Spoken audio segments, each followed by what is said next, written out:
Wondery Plus subscribers can listen to Crime and Sports early and ad-free right now. Join Wondery Plus in the Wondery app or on Apple Podcasts. In the depths of an Atlanta forest, a clash between activists and authorities ends in tragedy. I'm Matthew Scher, and on my new podcast, We Came to the Forest, we expose the hidden truths behind a shootout that left one activist dead and countless lives forever changed. Binge all episodes of We Came to the Forest ad-free on Wondery Plus.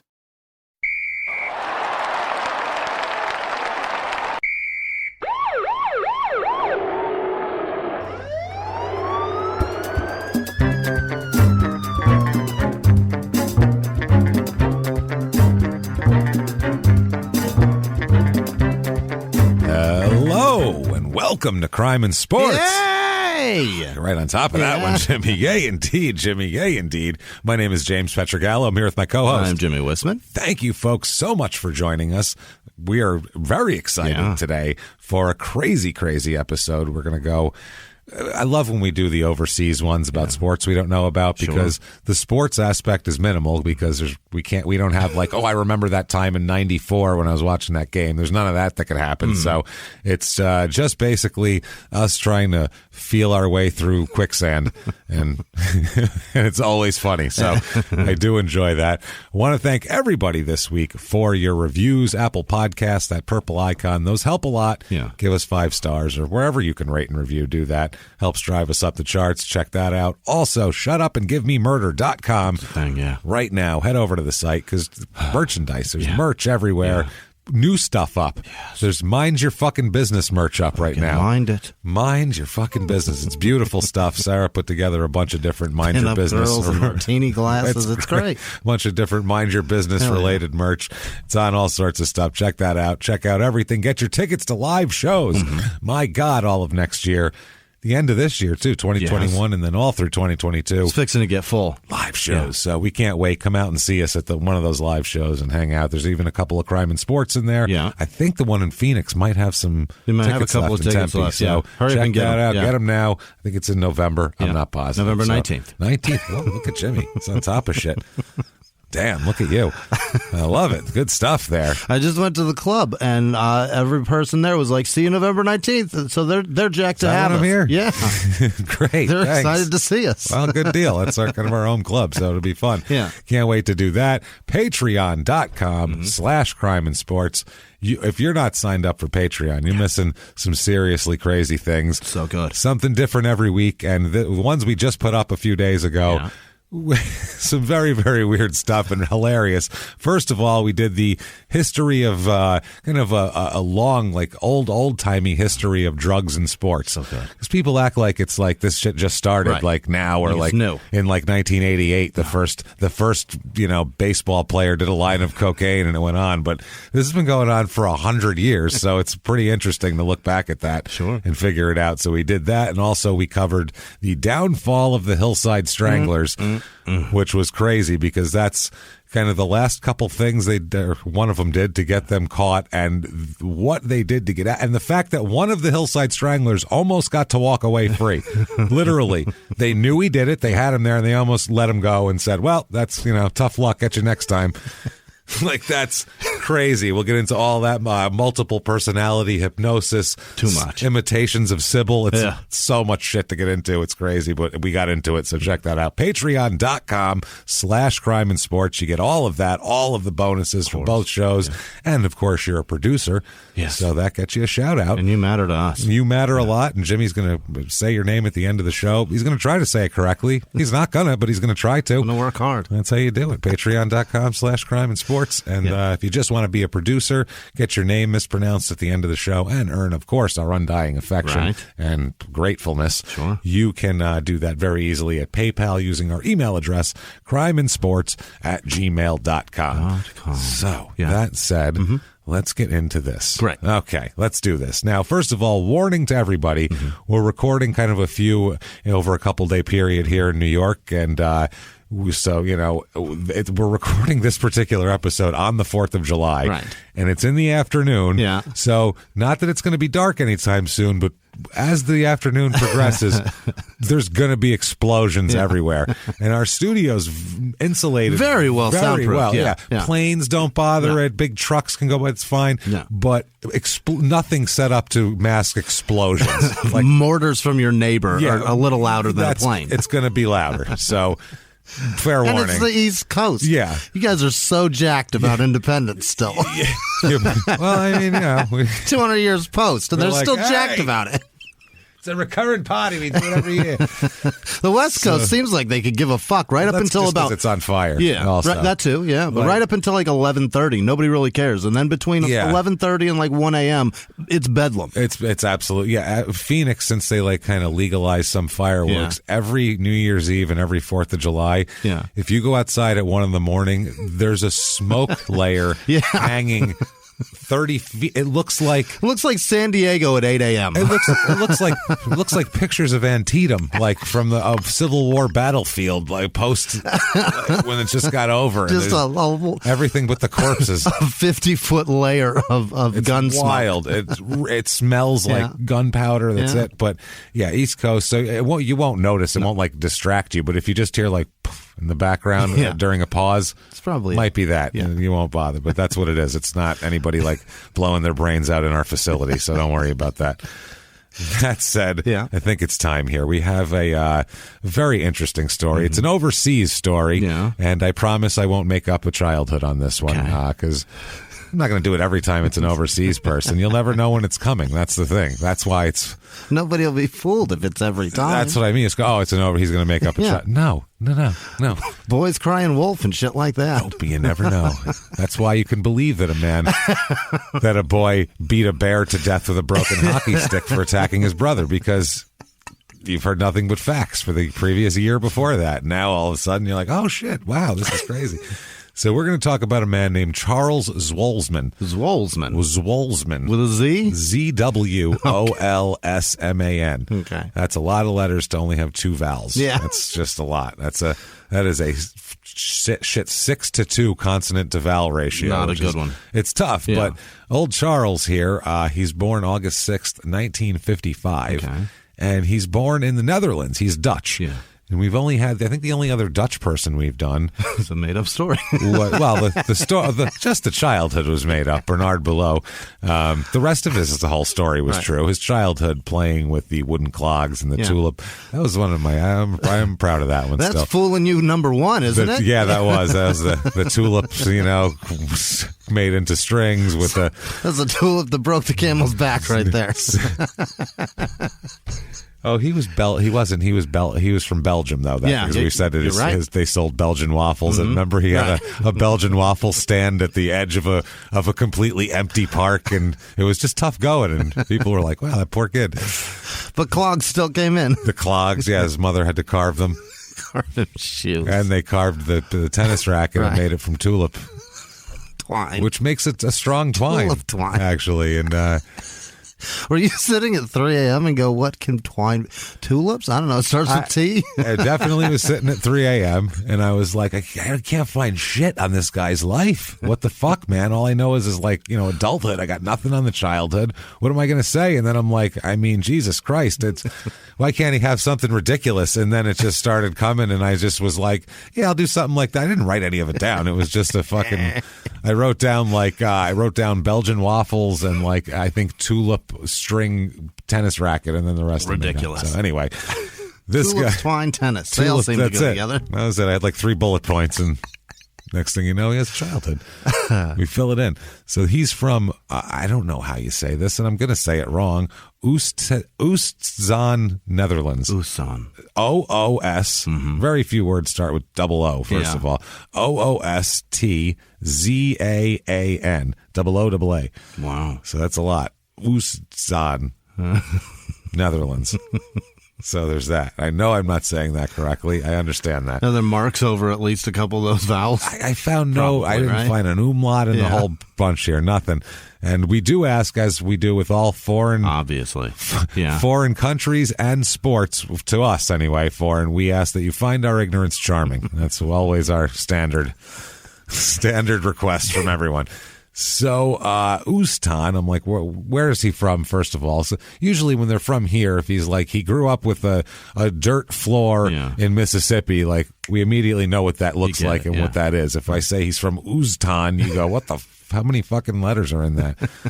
It's weird. He has like the exact opposite ratio in the name of the town of consonants to vowels as he does in his name. Yeah. They borrowed them. Overly voweled. That's the problem. None of these people in this town have any vowels in their name because they are all taken by the town. So the last name sounds like a town name too. Like everything's so confusing. I don't understand how they do it. I mean, I'm sure it makes more sense to them. Yeah. We have like 45 words for everything. So when people learn English, they're like, what the fuck, man? How does that word have 4 meanings? What are you talking about? What are you talking? So it's the same word, say it the same, but you spell it one letter differently and it means a completely different thing. And it's a real word. Yeah. This is like, we have slang words that do that. Like fuck, you can use it a million different ways. But I mean, imagine you're trying to learn English, and if you're trying to learn a language, you're like, okay, that's, supermarket is what now? And you're like, microphone. Imagine if trying to explain there, and there to someone in that case. They look at you and go, I give up. I don't care. I don't want to speak English that badly. That's so ridiculous. A vast majority of Americans who have a pretty good grasp on it, don't know it they either. can't figure it out. That's what I'm saying. So if you really wanted to figure it out, you'd be like, I don't get what did you do? You guys just ruined the language. A lot of people cannot spell the sentence, they're having trouble with their English over there. No. Good luck, everybody, with that. No, there are a lot, as we see from social media. There's a lot of people who have no idea how to do that. They don't know where the fuck to put an apostrophe. Yeah. The apostrophes really bother. And this is the thing. We're stupid. I'm dumb as fuck. This is the thing. Yeah, I don't have a high school diploma, so neither of us are sitting here saying like, "Oh, we're so smarter." Right. We're so smarter. See there, that's how dumb we are. I just said so. I'm also very stoned and I ate an edible. So, what do you want from me? Jimmy's got a Corona in his hand, but that's not the point. Right. We're not saying we're better than anyone, but this is very basic shit that even morons like us know. So use us as an example, not as like, oh, they're doing well. If these fucking morons know this, I should know this. Right. That's what you should do. Wow. I'll over-comma the shit out of a sentence, but I will apostrophize the right things. You'll say apostrophize, but then you'll do it correctly. I only have one, like, not even a grammar Nazi thing, like a speech, one word that bothers me because it's the most misused word in the English language. Yeah. And I'd like to just, when I learned it, I was like, whoa, that's okay. Momentarily means for a moment, not in a moment. If you say, I'll be there momentarily, that means you're going to show up and then be there for a second and then leave. That doesn't mean I'll be there in a few minutes. That's not what that means. And I'm talking, and this isn't just, people on the fucking news use it wrong. Yeah. Like people, you'll hear it. I heard it in an airport announcement. They said it wrong. And I'm like, no one knows how the fuck. And I didn't know it until I was like 30. We'll be boarding momentarily? Probably. Yeah. Before a moment, then what? What about the rest of us? Okay, so you'll board half of first class, and then me back in row 14. I'm fucked. What about the people that aren't military service? Yeah. What about me in 26 back there? Group 5. What am I doing? What about me that's not traveling with a 2-year-old? Yeah. How do I get on the plane?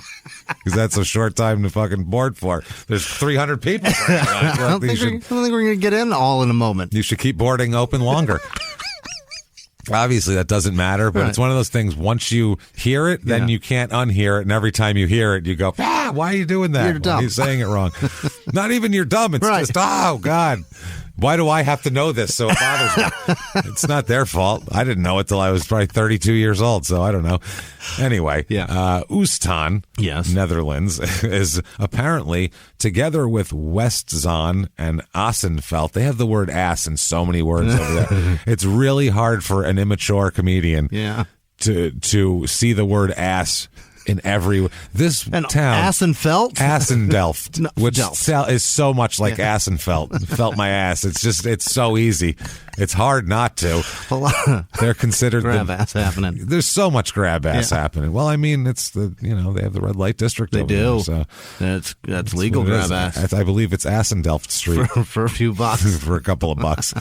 It's considered the mother towns of the Zandstreek. which is the region around the River Zan, which has 2 A's in it. Everything has 2 E's, 2 A's. Yeah, they really O's. Double up on it all. We're big on 2 O's in English, but over here I've said to Ustan. They're just double vowel it up. They're the 3 oldest towns there, and apparently these towns are big in shipbuilding. Oh, so as a lot of the Netherlands, the river's on there. In the 17th century, so we're talking the 1600s here. Ustan had its own pirate. What? Its own pirate named Claes Campion. Hell yeah. Campion. Payan. What did he do? Besides pirate. Well, he's just a pirate. Yeah. He didn't do much. He just put a patch on, sailed around, and, people were like, hey, look at him. He looks like a pirate.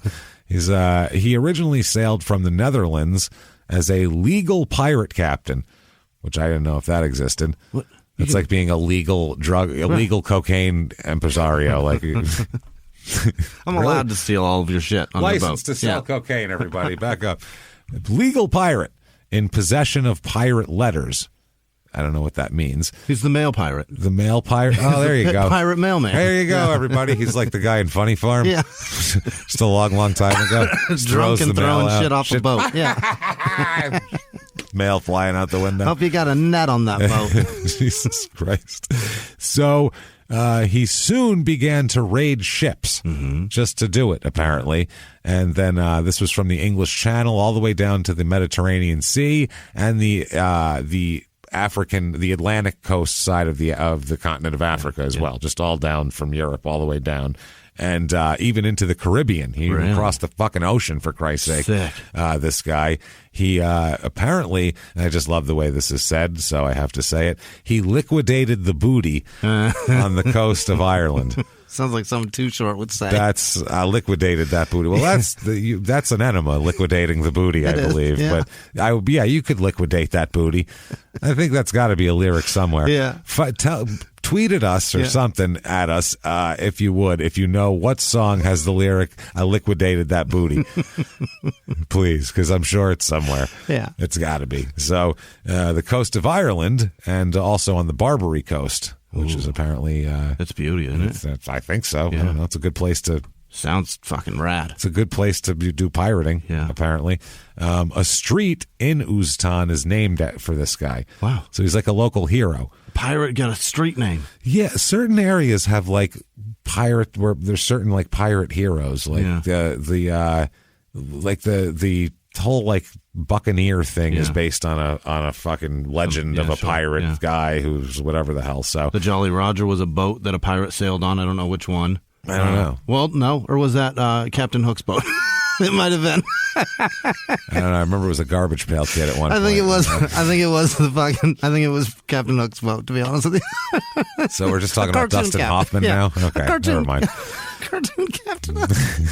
It all blends together. What the hell do we know about pirate history? This is what I'm telling you. I said we're not smart, so that's not what we're saying. But I think Redbeard was a pirate. I know Blackbeard was. Yeah, I mean, who knows who the hell was real? There's a few that are famous, though. I don't know who was real and who wasn't in the pirate world. That's a good point, too. Because pirating is one of those things that it's all blend together with legend, and half of it's not true anyway. Right. And I don't know what's to scare people. I don't know what's real and what's not. Right. I mean, pirates exist, obviously, isn't still. Yeah. But, and today it's over like they won't let our family survive, so we're going to steal that fucking giant Maersk. Yeah, there's a lot of we're going to steal all your Hyundai packaged TVs. We will steal all of your Hyundai Sonatas until you let us catch trout or sea bass or whatever the fuck they catch down there. Who the hell knows? It's crazy what economically it forces people into that field piracy? Because they have no other way of taking care of their family. Yeah.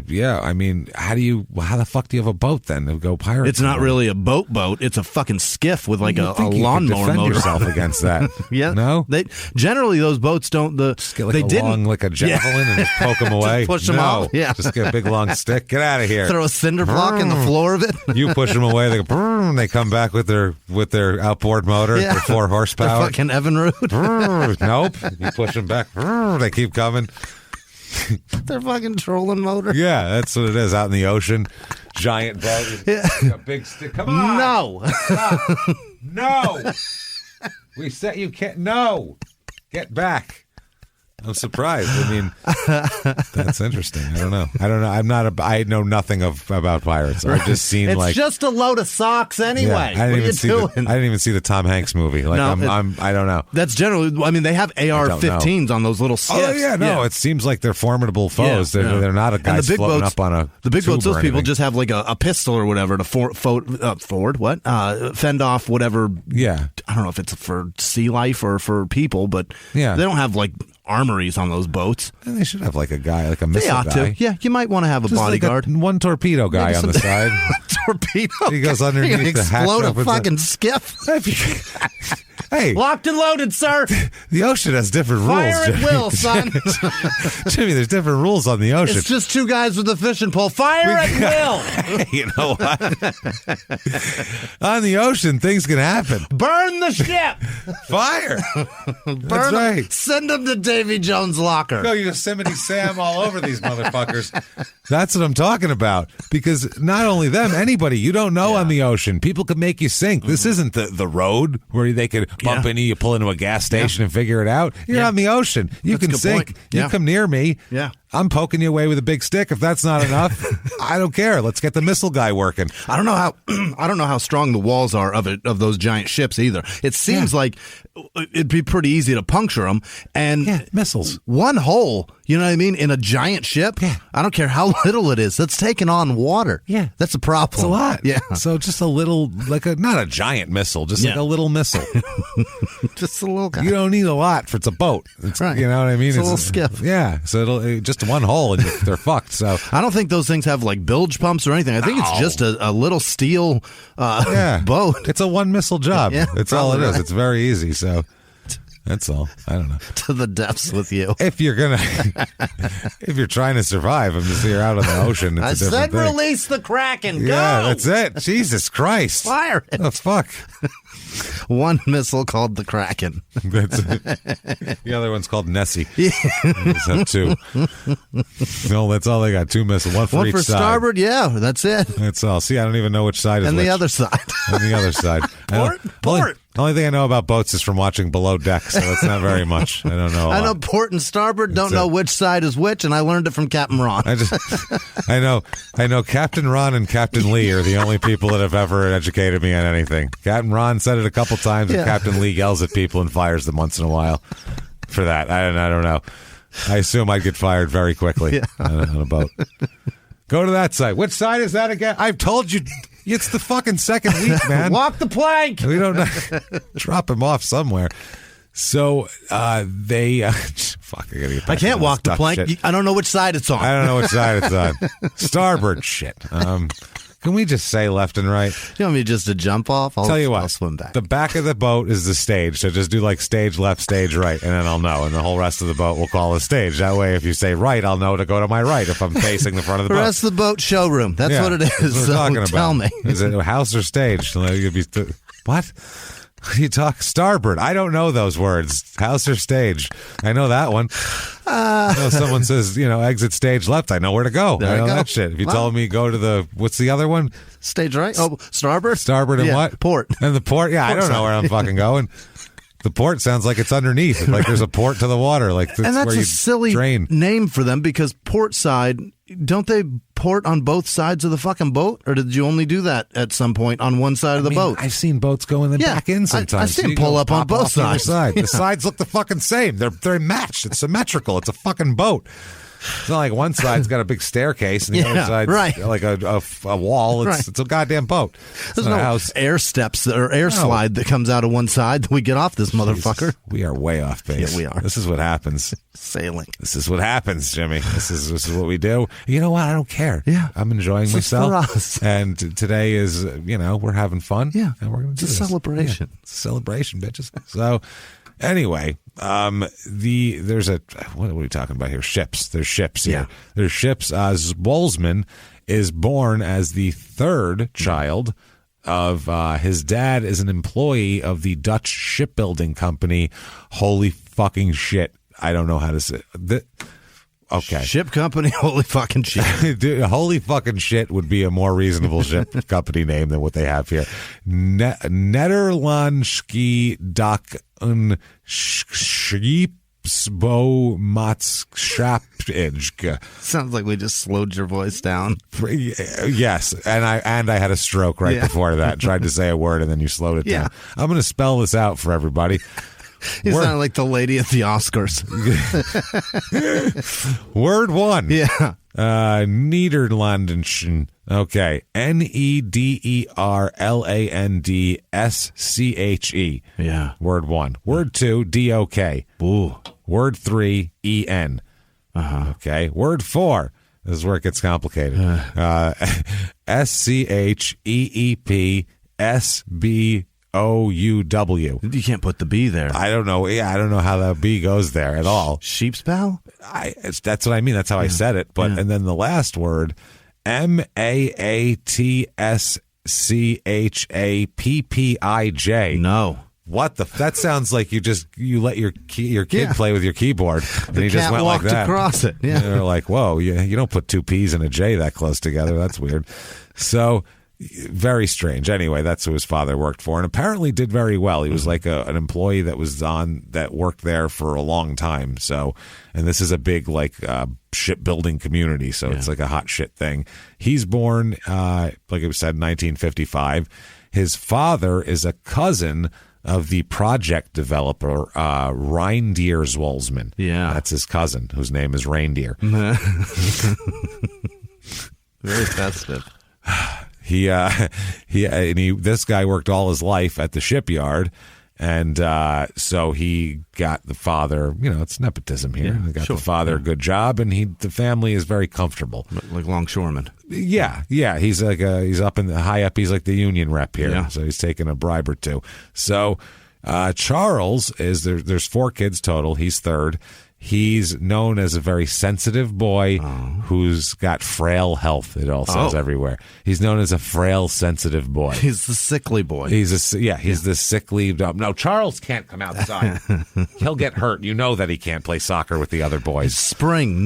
Stay inside. He has allergies. A lot of allergies, but he's that kid. So tough going for him. Apparently, there's a big thing when he's a kid that is a traumatic thing that everybody who he grew up with remembers. Apparently his pony died at one point, and he was like out of his mind for months. Sad about it. Months. Yeah. People lose children and aren't as upset for as long as this guy was. Devastated about a pony. Yeah, not like just downtrodden and mad and angry and sad for months over a pony, which, I mean, I get that you like your pony, but Jesus Christ here. Also in school, he didn't do very well. No, he doesn't do very well in school. He doesn't and socially, he's not very good. He's not very good in school. He instead... The only thing he really likes doing is he's always out messing around building go-karts. Okay. He likes to build go-karts all by himself, solitary, thing. Yeah, that is a one-man job. He puts go-karts together and then drives them all around on sidewalks and shit, scares the shit out of people. Asshole. So... Yeah, people are always knocking on his family's door saying, your asshole son, fucking made me jump into traffic because he's riding his go-kart around. And on our narrow-ass streets. Yeah, so he's known as the town little asshole. Right. And at the same time, he's like frail and not good socially. And so he doesn't have a lot of... Cries easy. It's not good right now for this kid. Like, you're looking at him, you're going, Jesus, he's going to be a serial killer. You know, like, this isn't good. It doesn't work out that way. No. He flips the script completely at one point here. I don't know how it ends up happening, but he does it. By the time he's 18, he's kind of got at least his social shit together. He's got a girlfriend. Okay. Anyway, he's got a 16-year-old girlfriend, Very cool. He's 18. Yeah. They could be in the same grade. Sure. So that's fine. She's from his neighborhood. They've known each other for years, blah, blah, blah. But problem is when he's 18, he knocks her up. That's the issue here. And by the way, there's and I'm going to say that his date of birth is the latter. There's two different date of births floating around for him. Okay. There's 55 and there's 59. Okay. I'm going to say it's 59 because from the timeline of when his son is born and shit. So he marries this 16-year-old girl. Okay. So now he's 18. The 16-year-old wife. 16-year-old wife. And a baby. Baby on the way. Oh, boy. This is, Yikes, that's some tough going. That's a tough there. life. That's a tough life. It's a lot of stress for an 18-year-old. And a 16-year-old. For her mostly, yeah. That's some kind of couple they got there. That's a... Wow. They don't know how to do anything. Mental stress is enough, but the body stress that she's dealing with is crazy. It's crazy. Yeah. They don't know how to do anything either. No. They're 18 and 16. Right. He knows how to build a go-kart, and that's about it. He's got no real skills, and she's 16. We know no 16-year-old has any fucking skills. None. Not a lot of 18-year-olds have any either that are marketable anyway to, support a baby. That's the problem. The skills they've got, they've already used. Yeah, they've used them. That's what happened here. Right. Look, that's why she's 7 months pregnant. I used that skill. I wasn't even that good at it, if I'm being honest, but I humped away on her. I mean, I did that. It's certainly a skill. It's certainly something. So the family, his family, though, because of this, because he's getting married and everything, it's funny, if you're 18 and back in those days, in the 70s or something, if you knocked a girl up, your parents would be super angry at you. Everybody's pissed off. But then if you were going to marry her, then it turns into a celebration. Now we're happy. Yeah. The next day, you're like, asked her to marry me. Oh, we're having a party. They're getting married. Oh. We're making antipasto. Let's go. Oh, for Christ's sake, you should have told us earlier. You know, we could have had more time to prepare. We could have got more food. I was so mad at you until you said that word. It's beautiful. Now they're going to have a beautiful family. He was an irresponsible scumbag before, but now it's like an Olin Mills portrait. It's beautiful. So much youth in this. The youth. They're going to be good young parents. They're going to relate to the kids. It's going to have a lot of energy. It's good for them. Get it all out of the way early. Start early. Enjoy your 40s. Get 6, 7 of them out of here by your mid-20s, and then you can relax for a while. You know what I mean? Enjoy your 40s. Enjoy your 40s, you know. You're going to love retirement, let me tell you something. By the time because you'll have a couple of kids you have 6, 7 of them, a couple of them will be fuck-ups, they'll stay behind. You have to get one a lawyer all the time, so you're not going to be able to retire. But once they get them out of the house by the time you're 55 or so, that last one's like 32, will finally leave. It's all smiles. It's good after that. I'll tell you what, it's not bad. I mean, by then your health will start falling apart, and you're not going to feel good, so you won't be able to do the things that you've been dying to do the whole time. But let's not worry about that. We'll cross that bridge when we come to it. So what I'm saying is you fucked your whole life. Basically, never mind. Your life's fucking destroyed. I'm sorry. 16's too young. All over. Get the fuck out of here. I don't know what to tell you. It's over. It's over. You messed it up. So the family, though, his family gets them a house. Mm-hmm. So they have a house now. They celebrate that. They give him a house and even provides young Charles with his own flower stall. Oh. Whereas he sells flowers. Yeah. Apparently the Dutch are very much into flowers. Yeah, they are. Like, what was the 13th, 14th century at some point, 12th century, at some point there in the middle, the Dutch economy was based on tulips. The whole economy? Yeah, they got real crazy for tulips for a while. Wild. And the tulip prices shot through the roof. And which is weird. Like, I get like gold or diamonds because you could go put that in a safe and it'll be the same in 20 years as it is today. But with tulips, I can throw some seeds in the ground and fuck your whole economy. Well, there's a shelf life too. Those things fucking die. Yeah, so I mean, that's a really precarious way to do business, I feel like. But if you're the only one in business for it and people start flooding the market with them, all of a sudden you're stuck holding the shitload of shelf life product. Yeah, that's what it is. I don't think it wasn't their economy based on it, but they were extremely highly valued, and people were, it was like having gold. Well, perhaps exchange it for the flowers from that region look better.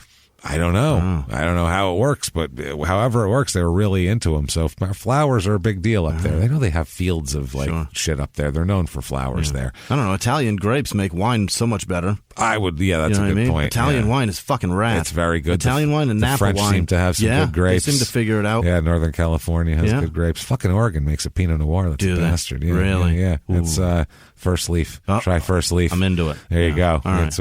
I'll give that one a run. It's a sponsor of ours. TryFirstLeaf.com. Yeah. Not to give whatever, but it came up. It's good wine. It really is good, and it's fucking cheap. You can get really like a bunch of bottles for cheap. It's awesome. So check it out. And then they keep it coming. It's awesome. Shit. So anyway. Have you ever gotten a message out of the blue? Maybe you ignore them. Or maybe you end up in conversation. Maybe they tell you about an amazing offer. I can really show you how to make some money. And maybe that gets you into a lot of trouble. But this isn't a story about people like you, the people receiving these messages. This is a story about the people behind the messages, on the other end of the line. Thousands of them, working in a microcity, built for scammers. From Wondery, the makers of Dr. Death and Kill List, comes Scam Factory, a new series about survival at the expense of others. Follow Scam Factory on the Wondery app or wherever you get your podcasts. You can listen to Scam Factory early and ad-free right now by joining Wondery Plus in the Wondery app or on Apple Podcasts. In the 1980s, a rosé swept the country. Hey, Mike, I really like this White Zinfandel. Well, good. Now put it down. We're going to try another one. White Zin became America's top-selling wine. But most don't know that this sweet drink has a sour history. What began in 1986 with counterfeit bottles, a big fraud, a multi-million-dollar fraud, sent investigators chasing one of the most powerful families in the business, the Licciardis. But the closer the feds got to them, the more dangerous things became. It's a story of deceit. At the time, I was paranoid. Threats. You touch my kids, I will kill you. And murder. With a .22 caliber bullet to the head. What started with a scheme to mislabel wine spilled into a blood-soaked battle for succession. Welcome to Bloodvines. You can binge listen to Bloodvines exclusively and ad-free on Wondery Plus. Join Wondery Plus in the Wondery app, Apple Podcasts, or Spotify. Anyway, they're within a few years, though, here, he starts to turn the flower stall into his own business, where he's exporting things and going to flower auctions and all sorts of shit. Wow. So before that, though, June 15th, 1979, he has a son. Yeah. A son is born, boy. And it's Charles Jr. Shit. It's a junior boy. Oh, boy. It's a very junior, and Charles Zwolsman is known as senior from now on because his son will race as well. So they're junior and senior. Oh, no. Yeah, like the Unsers, like the Ironhearts. There's so many. That is wild. I don't think I ever put that together. There is a lot. overabundance in racing. Yeah. It is crazy. Because the hardest thing about racing is getting a car and getting a race. If your dad already has that, it kind of helps. You know what I mean? And if you own a car, you're pretty proud of yourself. How the fuck do you start otherwise? That's easier. That's a lot. You don't need your dad doing anything to be able to play basketball. Yeah. There's hoops everywhere. Go there play. Are so many juniors. I think Mario Andretti has a junior too. Yeah, there's a junior there. There's a ton of juniors. Shit. Like I said, who else can fucking race? Yeah. It's an expensive. It's certainly in the bloodline too. How do you even realize you're good at that? Yeah. You'd have to have some. Yeah. You know what? Credit to Richard Petty for not naming Kyle Richard. Good for you, sir. His name is probably Richard Kyle. It's probably Kyle Richard. He just goes by Kyle for branding purposes or some shit. But still, that's pretty great to not name him Junior. Yeah, everybody else juniors up hard. Yeah, on that they shit. do. Yeah, sports people like to junior up, as we found out. Yeah, they do. But it's everybody. He is the king. That's what they call him, the king of racing. I feel like race car drivers have some of the bigger egos in sports because what they're doing is death-defying, which is a different thing than hitting a baseball or something. I mean, yes, 3 people have died in the history of baseball while playing. And this, I'm sure a guy hit his head and died on a basketball court. People have died on the football field, but not all the time. It doesn't commonly happen. You can't start naming people off that have literally died in the middle of a game. In these sports, right? Boxing, everyone. Think about how little, and they're punching each other right in the face. And it's honest to Christ, like some of those shots, you're like, how did he survive that? That's what I mean. Whereas this is, there's no other sport where you could explode in the middle of it. That's never happened. In a ball of flames. No, I've never ever seen, no matter how hard J.J. Watt ever hit somebody, there was never a ball of flames that happened afterwards, and they just dusted the cinder off the field when he was done with the quarterback. That's never happened. And then play some memorial for him next week. Yeah, so the ego that I feel like they have is almost like a doctor's ego. Probably. Like, I control life and death. Yeah. I'm a god. I fly through the air and not die. Why don't I die? Because I'm special. Because I'm amazing. That's why. I'm special. I think they have the same mentality as fighter pilots. Probably. And we've mentioned this before, but when they look for fighter pilots, they literally look for people with extreme narcissism. Ice cold veins and just ego. Love themselves. They're looking for people that in anything normal you wouldn't want that person around you, like to hire. Not that fighter pilots are bad people or whatever, but they look for like someone who's like, oh yeah, I can defy God. Yeah, I can defy death and physics in the universe. Right. Yeah, of course. Why? Because I'm me, obviously. Yeah, if I fly, other people are going to get shot down. Yeah, but if I fly through there, they're not going to get me. I'll dodge the bullets. I know what I'm doing. I won't be the one. That's the guy they're looking for. They're not looking for, Mr. Careful who's like, going and then that guy retires and flies your Southwest flight. That's right. And he's just dying to do a barrel roll on the way from Houston to Salt Lake City. He just can't wait. And he's like, these people would shit their fucking pants if I popped a barrel roll off. Right? Thank God this plane's from 1983 and hasn't been updated since. And they just welded the cigarette fucking ashtrays closed instead. Put it out there. Otherwise, I'd roll it. I swear to goddamn God. Incapable of my flying maneuvers and techniques. I'd certainly do it. If you tried to roll a Southwest flight, the wings would fall off and you'd fly to the earth in 3 seconds from 30,000 feet. Like a big purple dildo just straight into the ground. Straight into the ground. Hard on the back. It would not last. Oh, God. That's why those pilots, when you take a flight and you're terrified sitting in whatever row and window seat you're in, staring out the window because you're gripping the armrest, and then he comes on the air and says, flight attendants, buckle your seatbelts. And you're like, why is he so? That's why. Because this isn't anything. He's hoping something happens because then he gets to show his moves off. Ask Sully Sullivan if that wasn't the best flight he ever had. That's what I mean. They want to show your moves off. I've been safe all this time. Now let me show you how I can throw down when shit goes wrong. The easiest flight Sully ever flew was the one he landed in the Hudson. Yeah. They remember quarterbacks who come from behind in 2 minutes. It's if you're up 35-0 every game, no one cares. Right. But if you have all these comebacks, I mean, good God, that's something special. Sully put those planes on runways all over the place. The one in the river was great. That's his 2-minute drill. That's his John Elway marching down on the Browns. You know what I mean? That's the drive. Aaron Rodgers' Hail Mary. That's the one right there. And he did it. It's all of it. If he could have, he'd have ran out that wing with his arms in the air. Yes! It's Montana to Clark, man. It's fucking... It's all these things, babe. If he could have, he would have dove headfirst in that river as a celebration, as his Lambo leap. As Norwood's kick sails wide right. It's, He's just hot stepping it off the side of that wing right into the river. That's how it works, man. His Hudson Heave. The Hudson Heave. That's what they call it. That was the name of it. It's the Music City Miracle. We got the Hudson Heave. There's a lot of different things that go on.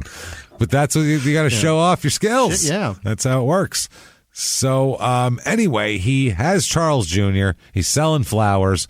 Within a few years, he has his own wholesaler at the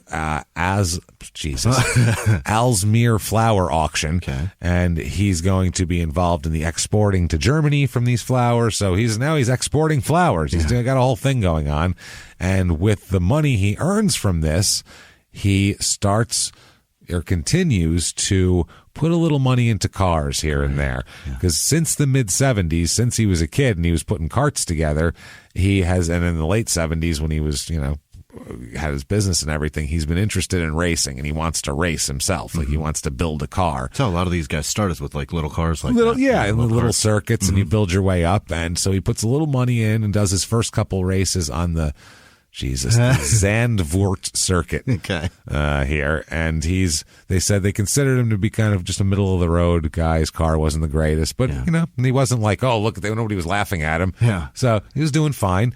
And I think racing is probably like a lot of sports where if you're not really good at it and you go with a bunch of people who are, it'll show. It certainly reflects. It's going to show. It's like Pros versus Joes, that old show. You go, wow. Guys tried to run against cornerbacks and shit. There's a real difference between Dennis Rodman and some guy who works at UPS when it comes to the boards. You know what I mean? Like he doesn't Guy has no chance.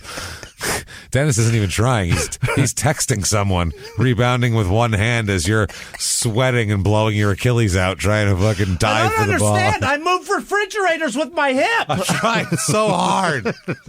He's just like, what's happening now? Yeah. Hold on, wait. I got to text back Carmen Electra. Hold on, man. Wait, let me grab this board quick first. Then I'm going to text her. Hey. I'm trying to apologize to Carmen for those 3 women in the bed last morning. So yeah, excuse me, man. I tripped over this guy. I'm sorry, man. He's just that's what.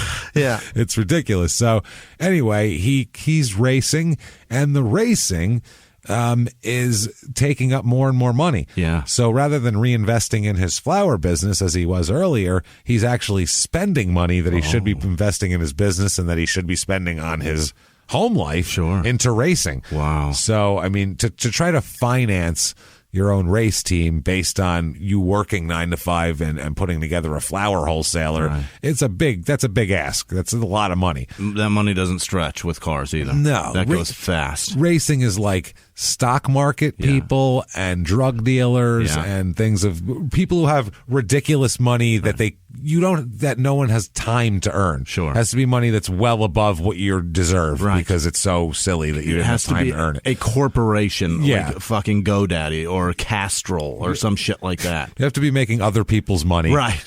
With them giving it to you for some reason for you to afford that. You need a car sponsored by McDonald's. Yeah, exactly. So this happened so much that in 1985 his company was bankrupted. I'm sure. Yeah. So he bankrupted his flower wholesaler trying to invest in race cars, which Jesus Christ, that's kind of shitty. Yeah. And it's this year that he goes bankrupt.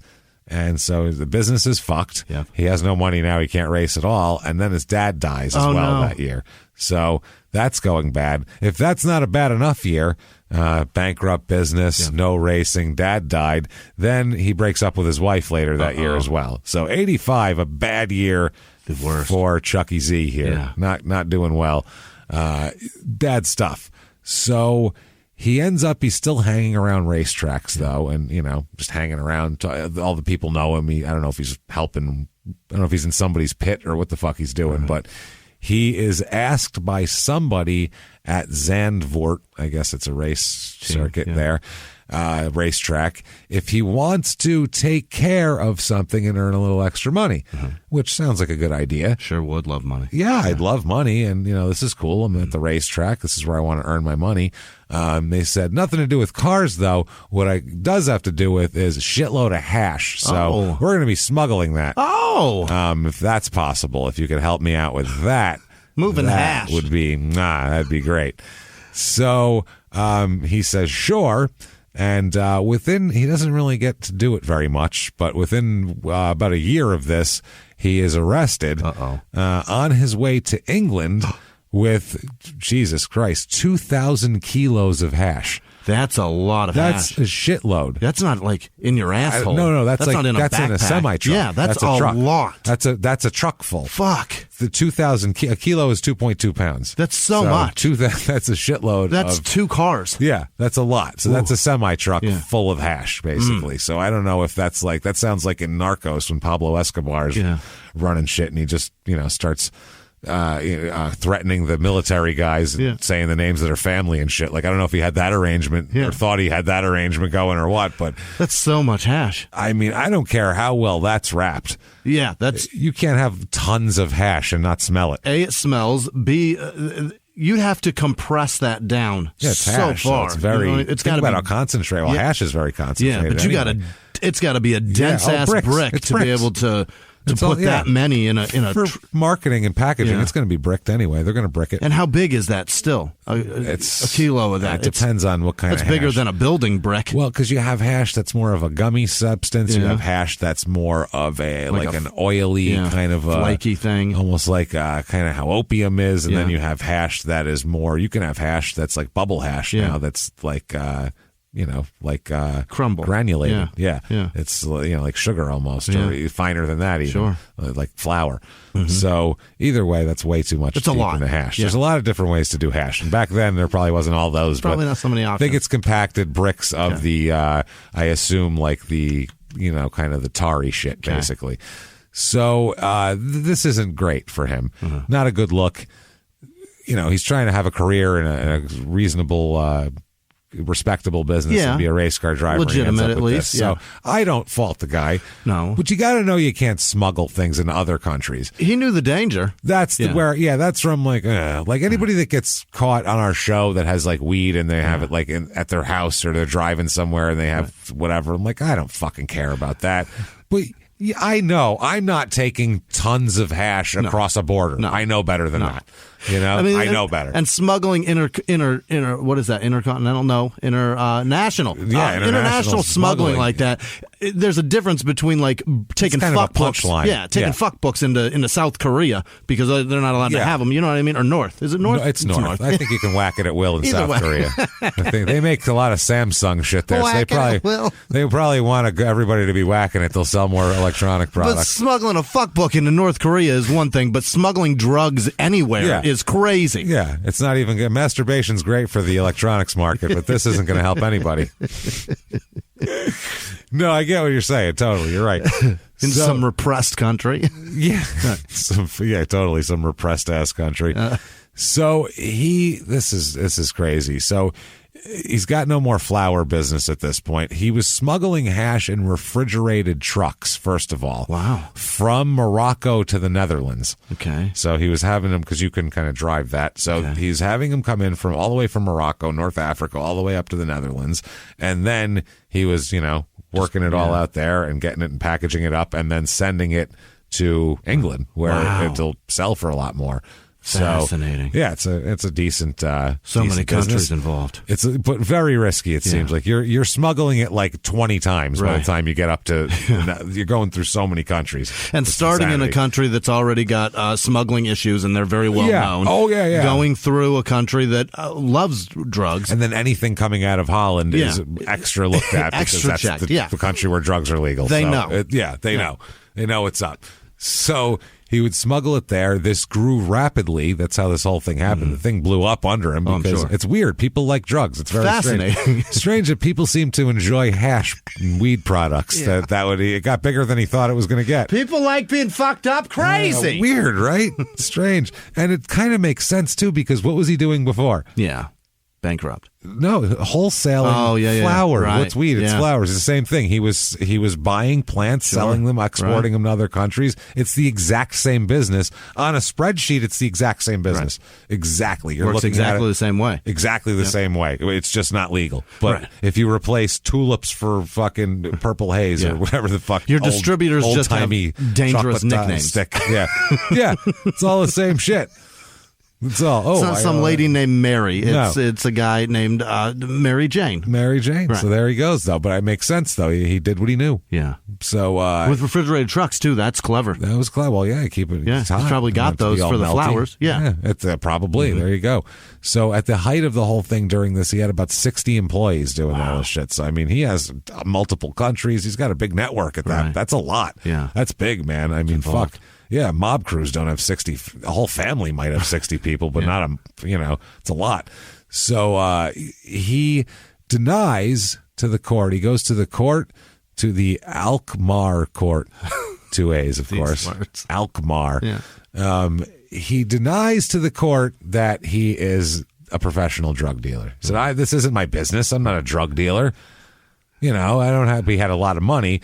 So they said, okay, well then how did you get all this money that you have? And he had no explanation for that. He did have an expensive car, like a car phone. This is in the 80s, so that's expensive. He had the best criminal lawyer in town, who's very pricey. Yeah. And the judge was like, you know what?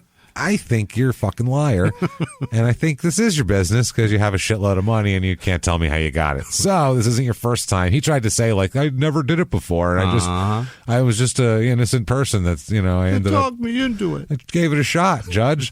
The judge says, "Tell you what, Chief, you sir may fuck off. 2 years in prison." Oh my! So that's took it serious right away though.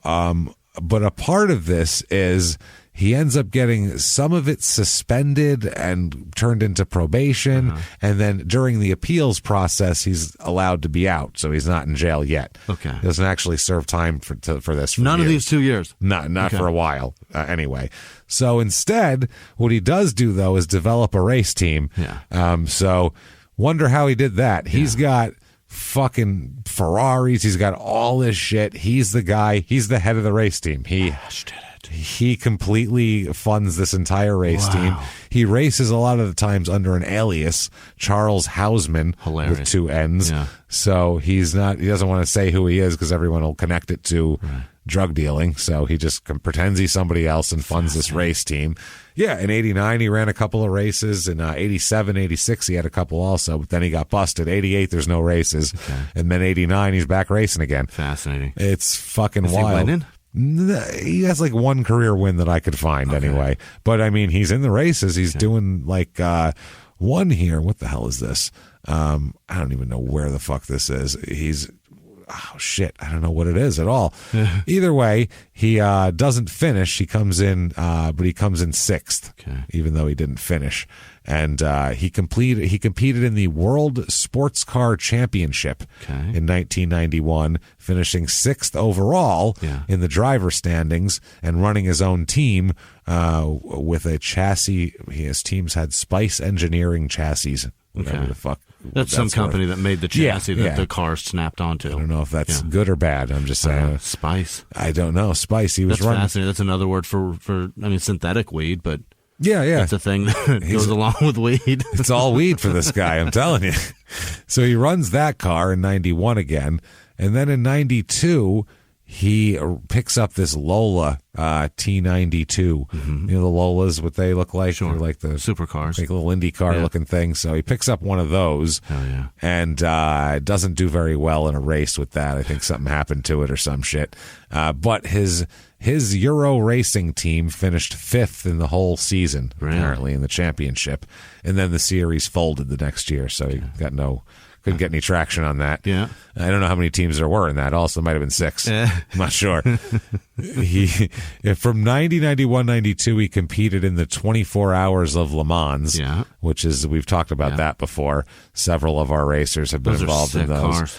They're crazy, and they just run for a whole day, and it's multiple drivers. It's not the same guy for 24 hours. They'd have blood clots. And if you didn't get blood clots, you'd have driver fatigue and likely crash. Oh, you'd crash and kill you. Absolutely. Everybody be going like 48 miles an hour by the end of it, or else they'd be crashed. Oh, gee. Whoa, hold on. Oh, boy.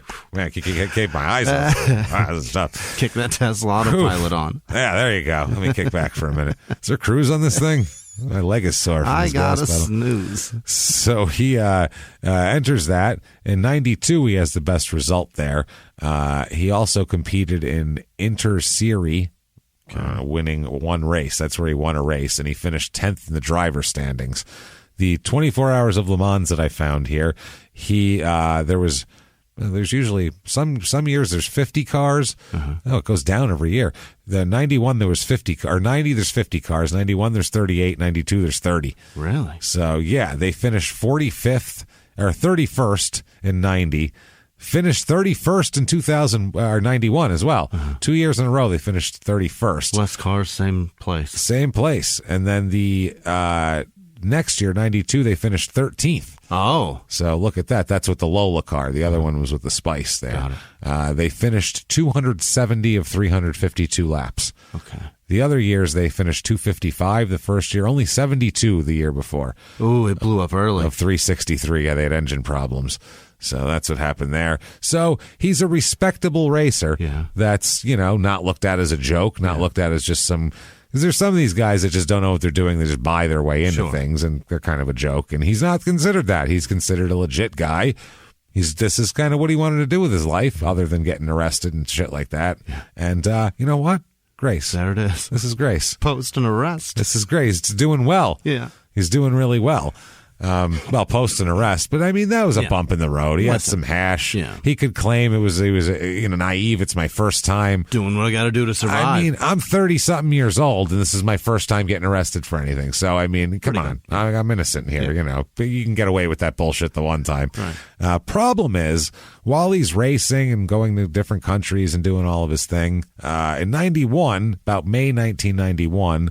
The police started collecting info on him and his organization, and they even set up a multidisciplinary investigation team.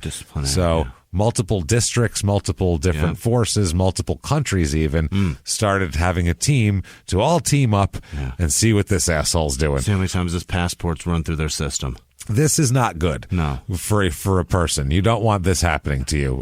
This is bad. I'm not on the radar of several different countries. I'm not even on the radar of the country I live in. Yeah. That's how not busy I am. I don't have a bunch of police forces looking to arrest me, possibly. Right. So that's helpful. At the beginning of 1992, the investigation team is actually expanded because they were finding things with members of the customs joining, all the customs agencies joining the investigation as well. And the team later turns out to have used a bunch of the problem is during all of this, they're using some investigative methods that are a little bit beyond the pale. Unorthodox? Well, if you call illegal unorthodox. Okay. Remember in Canada, we talked about a few Canadian stories where they had Mr. Big thing. Mr. Big shit, and they would spend all this money to lure these low-level people into ruses and shit. Like, it's kind of like that. They did some things here. All the details escape me because that would have been a whole other show. Sure. But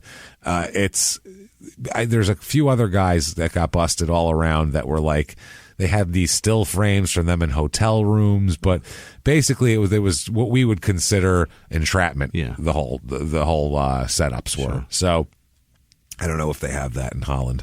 It seems like that should be a law that's enforced everywhere. Yeah, I feel like Dutch entrapment has something to do with prostitutes and not anything else. I don't know what it is. So I'm not sure. I touched your dick. That is $20. That's entrapment. No, I didn't tell you to touch my dick. I didn't agree to this. Yeah, that's entrapment in Holland. A prostitute running down the street dick tapping. I think we just worked it out right there.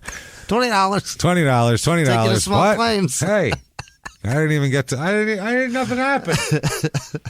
That should certainly be a rule everywhere. Not even hard anymore. You tap my limp dick. That's Don't not do that. fair. That's assault, ma'am. No, that's you're stealing of goods and services right there. So, damn it, ma'am. So, you guys have to wear cups when they walk around. Oh, gotcha. She's like, damn it. You don't steal goods and services. Yeah, that's funny. So no, that's not what's going on here, obviously, and I don't think that's ever happened in the history of the world. Yeah, probably not. So never ever. So they turn out here. They're doing all this weird shit.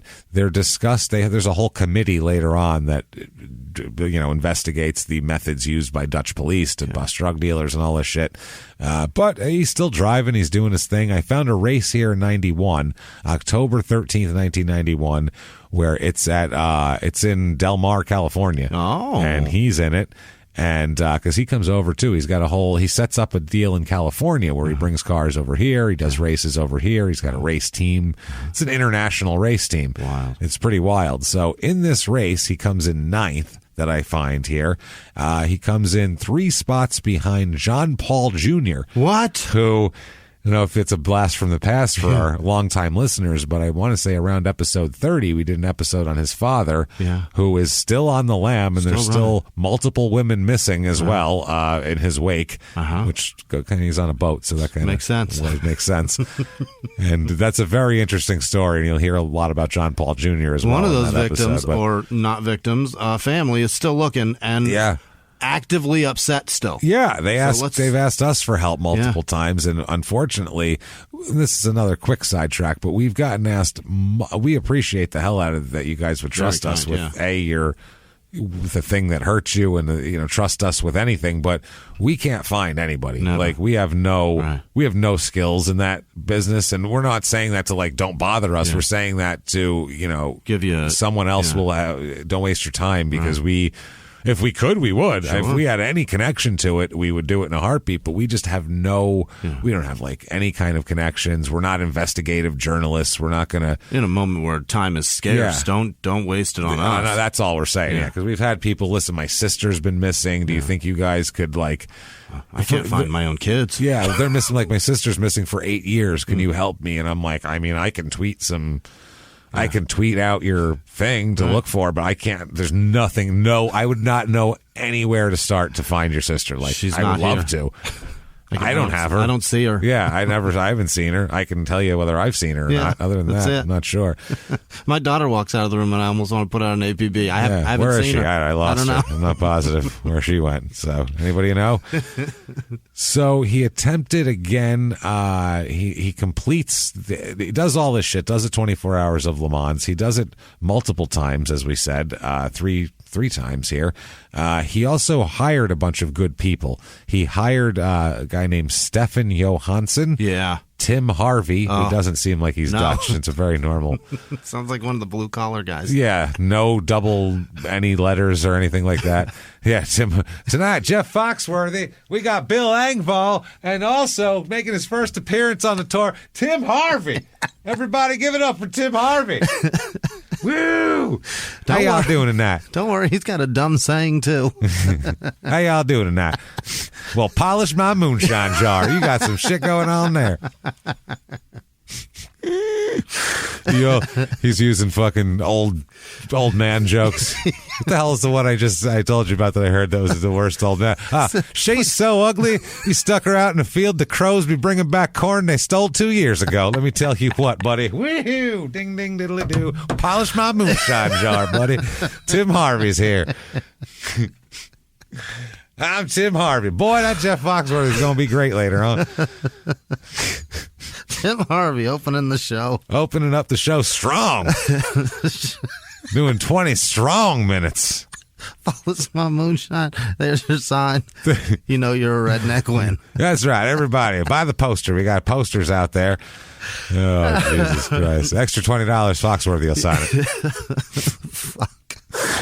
So, and as embarrassing as that is, I guarantee they don't care. They are so happy. Fuck, those guys have so much money. So thrilled they came up with that stupidity. If you told me... They got TV shows, James. If you told me I could trade bank accounts with Jeff Foxworthy right now. Do you know how many shows that guy was on? I know. Think about it. He had that show with like a kid on. You know how much money you get paid for crap like that? Ridiculous. I would put on a fucking flannel shirt or whatever the fuck he's wearing nowadays. It's a flannel shirt. I would go out there, I'd cut my hair into a ginger mullet, and I would go out there and I'd say anything if we could switch bank accounts. Yes. You know a guy that toured with Bill Engvall for 2 years before he was Bill Engvall, before he was who he is today. He has a cabin in the White Mountains in Arizona with acreage paid off. His opener, James. Yeah, it's not even Bill Engvall. That's what I'm saying. That's what we're talking about. These guys make crazy, insane amounts of money. So I would absolutely much respect for their hustle. I just can't watch 5 minutes. Their comedy sucks. Yeah, can't do it. So he also revitalized the career of, and I was waiting. I know this guy was lying. He's been in the weeds, and you're like, where is he? Is he going to come back? Is he going to? And he finally came back. Heinz Harald Frentzen. About time. I mean, right? When you were a kid, you're like, man, he was my hero. And he just like disappeared. Oh, Heinz. Bring back Heinz Harald. He was an unemployed German driver who was on the verge of retiring. And then he made him one of his drivers at the 24 Hours of Le Mans in '92, and his performances led directly to him doing other shit and actually making a big comeback in his career, apparently. I've never fucking heard of the guy. Never. I'm not a Dutch racing fan. So. But he's great now. He's amazing. Yeah. So he also completed in the Inter Series. I don't know what the hell any of this shit is. Did some races. He won the 1992 Inter Series Division 1. Inter Series. Yeah. It's series without the S. There's only one. That's why. It's one. It's not plural. No. He started in 10th and he won the race. Great. So there he goes. Looking good for you. Did a great qualifier though. Yeah. Obviously, it would start in 10th unless that's last place. I don't know how many cars there are. Problem is, while this is all going on, he is still importing massive amounts of importing. It would be considered smuggling. Yeah. It would be importing if it was lamps. Right. Smuggling a shitload of hash from Morocco and distributing it all throughout Europe. All over. Just all over. Holland, Scotland, England, France, wherever he can. Wow. He's got a whole system going on here. In the meantime, he's earning all this fucking money too. Sure. There's so much money in this. In the basement of his house at this point, he had 3 counting machines, like giant bank money counting machines, to be able to process all the money that was coming into him from the drug trade. Imagine that. Yeah. How many counting machines have you ever owned in your fucking life? It's like a grocery store, though. You got to open up another lane to make more money. That's what he's doing. You got 3 of them. Dude, you got to hire 3 people to count. How quickly would your money in your pocket... Okay, well, that's that. That's it's what I've counted. got. That's what I thought I had. Yep. Still that's $18. Like, still the same amount. Whereas, like, imagine you need 3. We're overloading the machines. We need more. That's amazing. 3, like a fucking bank. So, he did all of this shit. That's how much cash he's got coming in. So when you have that much cash coming in, you need to find a place to get rid of it. Sure. It's laundering it. That's what you do. So what he starts doing is buying tons of cars during this time. Smart. Shipping them to Burn it America, up. shipping them all over. And now instead of having dirty drug money, you have this beautiful legal car and it's sitting in San Diego. Right. Instead. So sounds like a great plan. Yeah. Like, so he's doing all that. He's putting all the money into his race team, into his car thing, everything. His company invests in cars and he branches that out as well. Like we said, he goes to Denmark, he goes to America. He does everything. One of his friends, he has a bunch of his associates, his drug people, start getting cars from him. Sure. So if he gets a good deal, he'll give it as a present to one of his associates. Pay it forward. One got a Lamborghini Countach. Oh, yeah. Which is the 80s poster Lamborghini. Everybody had it. Boxy looking space car. They had that. And then also one he gave a really hot shit Porsche to as well for their ongoing services. So shit, I'd work for him too. A few miles from the glass spires of Midtown Atlanta lies the South River Forest. In 2021 and 2022, the woods became a home to activists from all over the country who gathered to stop the nearby construction of a massive new police training facility, nicknamed Cop City. At approximately 9 o'clock this morning, as law enforcement was moving through various sectors of the property, an individual, without warning, shot a Georgia State Patrol trooper.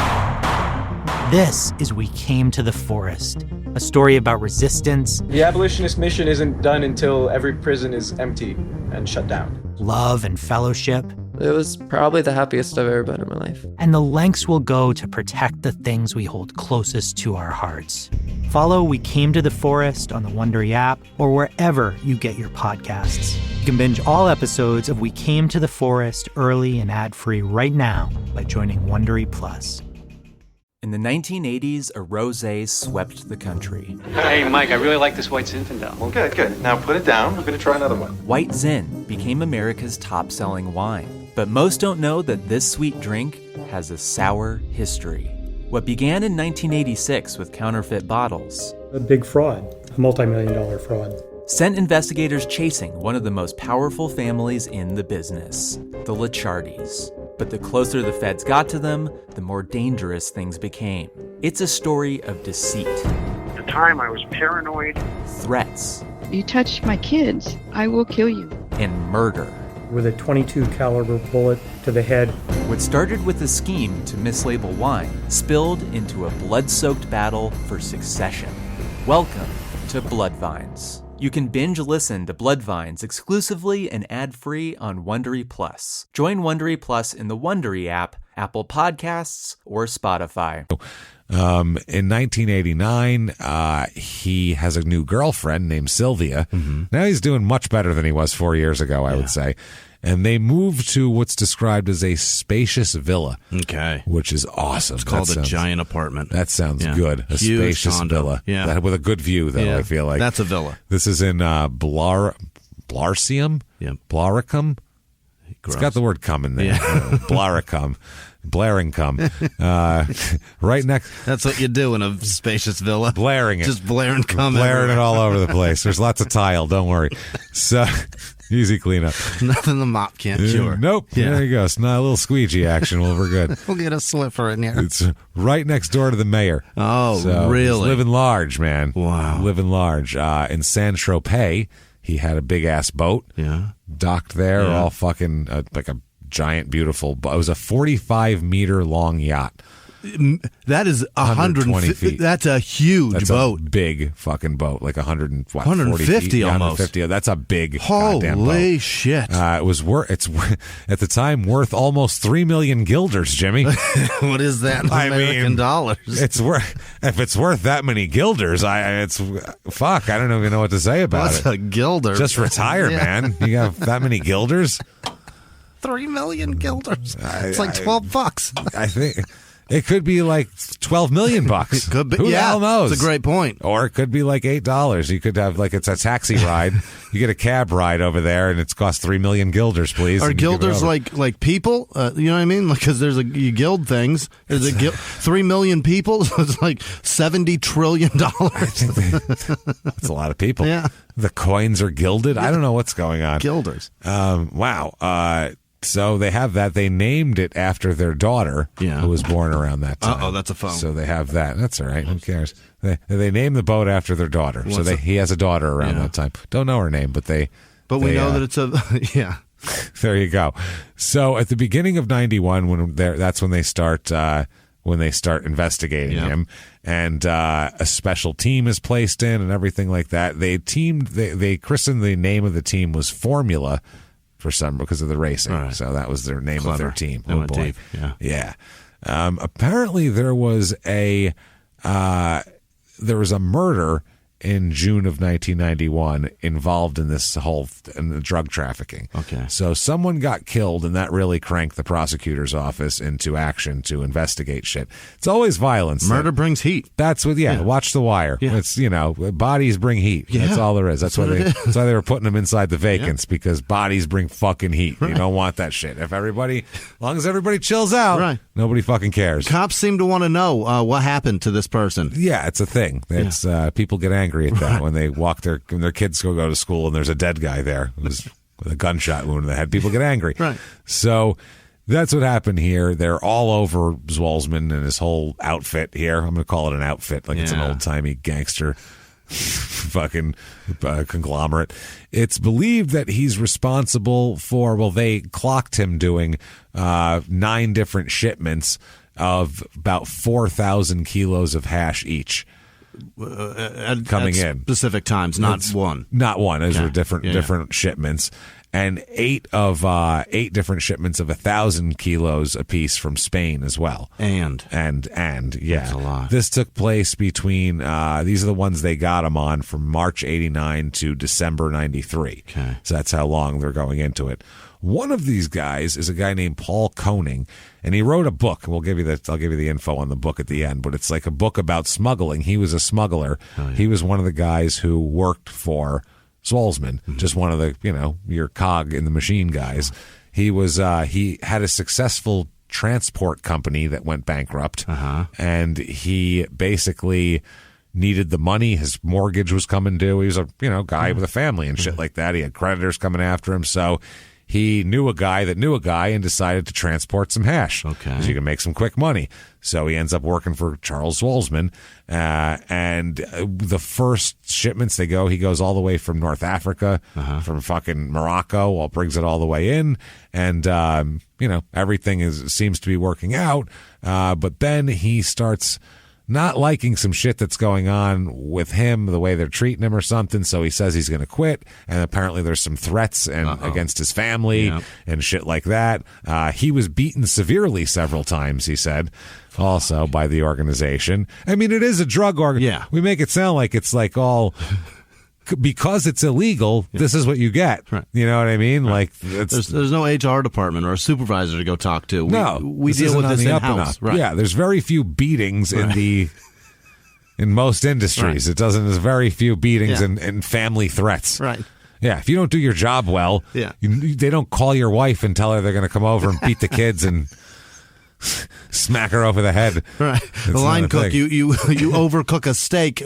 We don't break your kid's knees for that. No, we don't do that. So, he ends up getting beaten and all this shit. And anyway, there ends up being a tip-off and he ends up getting arrested, this Koenig guy. So he doesn't flip at first, but then they keep they're threatening him. The drug dealers are threatening him, the Zwolsman organization. So finally, he ends up flipping on him and giving a shitload of information and goes into like the witness protection program or whatever the Dutch equivalent to that is. And all of that shit. So it's pretty interesting here. Eventually, they end up shit-canning him off of that, and he ended up being kind of floating around with no protection and scared of everybody. Yikes. So in 1992, now they're investigating Zwolsman for all these drugs, but they don't have any charges. Like I said, they investigate him through December of 93. He's doing a great job. So, yeah, he's doing all this shit, but he still has that sentencing hanging over his head from before. Yeah. So basically he's got probation, and any violation of this probation, and it's very ticky-tack, he goes to prison, period. Yeah. So in 1992, June 29th, 92, he's arrested for speeding. What? And taken to prison. Wow. I mean, probation violated. Here, they don't do that. No. Like a traffic violation, unless it's reckless driving and you like killed somebody, but unless it's criminal. But that's absolutely endangering people. Yeah, criminal and traffic are two different courts. Right. Like so, but here they're together. They're melded, and so he ends up going to jail there, and they put him in jail. Now, while he's in jail, but he still has to run a drug empire. I mean, gee, what is he going to sit around and go on vacation? There's customers to supply. What are we doing? Right. So he continues to lead the organization from prison. Mm-hmm. He's said to have made, this is in I think less than a year period. I mean, I think he's in there like 6 months. Said to have made 14,300 phone calls. Oh, Jesus. That is all of which are wiretapped, by the way. Right. So... What is he is he at the switchboard all day? He don't keep him in a cell? 14,300 phone calls? That's a lot. That's cool. Did you get that thing? Yeah, okay, click. Hey, what about you? Yeah. Oh, you in Spain? Okay, good. Okay, did you talk to Bobby? Okay, click. I mean, literally, you're running a constantly all day. That's fucking crazy. How do you not just see the guy running a drug empire while he's doing that? Right. 14,000. A guy that's got that much phone calls to make he's busy with something that's illegal. And they're all wiretapped, for fuck's sake. So he also gives assignments on paper that end up incriminating him to smuggle his girlfriend out of prison. Oh, God. What? So his girlfriend's in jail too. So yeah, he has plans that he gave to other people to what to do to break his girlfriend out of prison, because I guess that's an option. Yeah. You know? That's crazy. If you and your girlfriend got arrested, would breaking her out of prison even come up? No, because who the fuck does that? That's crazy. Get her a lawyer, yes. Not, help her, whatever the fuck you can help with, but not, okay. And depending on the severity of the crime, we are not together anymore. You know what I mean? Well, I meant you got arrested together for some shit you were doing together. Yeah. Not you caught her with, like fucking diddling an 8-year-old or something. And if we did some shit together, that's probably my fault. It's probably your fault. But you still couldn't break her out of jail. That would be tough. So, he ends up, like we said, he's caught. They sent him for a year on the speeding, and he ends up doing a little bit less than that. And he ends up later on being charged with importation, all those different importing things. They end up rounding it off to about 15,000 kilos of hash. Whoa. They're charging him with. So September of 93, he's arrested again. Mm-hmm. And this time they raid his house. Yeah. And like one of those 6 a.m. jobs they do over here, break his doors in and all that shit. Wakey, yeah. Wakey. He's in bed. Mm-hmm. And when they break in this time, he pulls out a gun. Oh. He pulls out a revolver. And this is from the police report. I'll give you the description of what happens now. Quote, just before the suspect aimed Zwolsman with the firearm, he pulls the gun out and points it at the cops. Yeah. Just before they open fire on him, they shout police. And at that point, he dropped the gun. And he didn't realize they were cops. Oh, because he thought people were just breaking in? He's a drug dealer. Yeah. When you bust into a drug dealer's house, they tend to think that you're robbing them, unless you're really obviously police. Yeah. And what a lot of people do when they rob drug dealers is they yell, police, to get you to put your gun down for a second, so then they have the upper hand on you. Yeah. So it's a really dangerous game, raiding drug dealers' places, and kind of not worth it either, because they're waiting for someone to bust in with guns and try to kill them, or tie them up and take all their shit. So the cop then said, quote, "We saw that Zwolsman dropped the firearm after that." Now, Charles himself, Chucky Z, said, quote, "I was thinking it was an attack or a kidnapping. I did hear the police yelling, but anyone can yell that." Yeah. And until he saw police, you can tell at the gait of them and everything. Like, guys who are robbing you and who are fucking cops. Right. It's like remember Goodfellas? Yep. Henry Hill's pulling out of the driveway. Mm-hmm. He said, "I thought I was dead, but then I realized, I'd be dead if these were fucking mafia guys." Yeah. These guys, only cops yell and scream and do shit like that. There's behavior that police exhibit that bad guys don't. Exactly. Right. They would have just went in and said, "Shut the fuck up, where's the shit?" There wouldn't have been police, and a certain loudness. So anyway, the charges consist of leading a criminal organization that smuggles thousands of kilos of hashish from Morocco to the Netherlands, also a charge of laundering drug money through its car dealer investment at Cars BV. This has offices in the Netherlands, Denmark, and the United States. In addition, luxury cars were brought to the U.S., including Ferraris, Maseratis, Porsches, and Rolls-Royce, and which would have been paid for in cash. Yeah. In the Netherlands, they may or may not have been sold at a loss later on. This is all part of the thing here. He'll be convicted later on of violating the Dutch Opium Act by serving as the head of an organization involved in the importation and trafficking of anything illegal drug-wise. They said the group consisted of 60 people there. The Pacini brothers. Yeah. Pacini or Pacini, Piceni. Oh. So they had to get a couple Italians in there. Hey, the Pacini get the Pacinis in here. We don't know what we're doing. We need the Pacinis. Jesus, we're Dutch. We're not good at this. Right. You know what I mean? Or they're just English guys pretending to be. They're Pacinis. He's like, "I'm Al Pacini. How you doing? How's you doing? I'm Al Pacini. That's my name. I'm Al Pepperoncini." And they're so dumb they don't get it. They don't get it. They don't know. They're like, it's the Pepperoncini brothers. They're very good, very trustworthy. This is Robert and Roy Pacini. Mm-hmm. One was the CEO of the company, and the other was the head of security and technology division. The transport department was headed by Ray Wong Tan.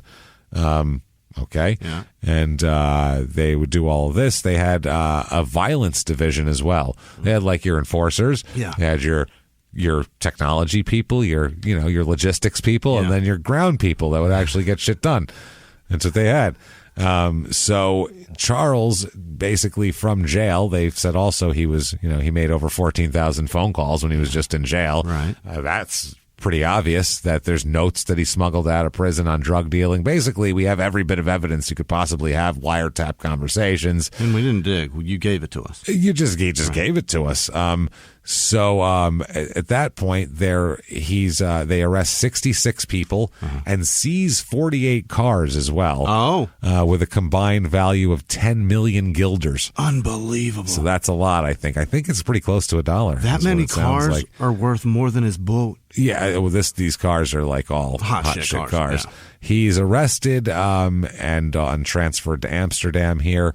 Among the things they seized were a Ferrari here that I found that was among a group of classic cars. They're eventually sold by order of the Dutch government at an auction, and all sorts of fucking cars. This is crazy shit. We'll get into a couple of them here. Are they forced to sell those at like a good value? Because if it just goes at auction for like nothing, are they still on the hook for the rest? That's the thing, and we'll talk about one guy who was trying to get one of the cars, and he was hoping it would quietly just go up. Yeah. But then when a whole lot of them goes up, the collectors swarm, and then at that point you're just competing with other collectors. But if you're the only collector there, you're going to get it as a steal probably. Great. So, but that doesn't happen very often with cars like this.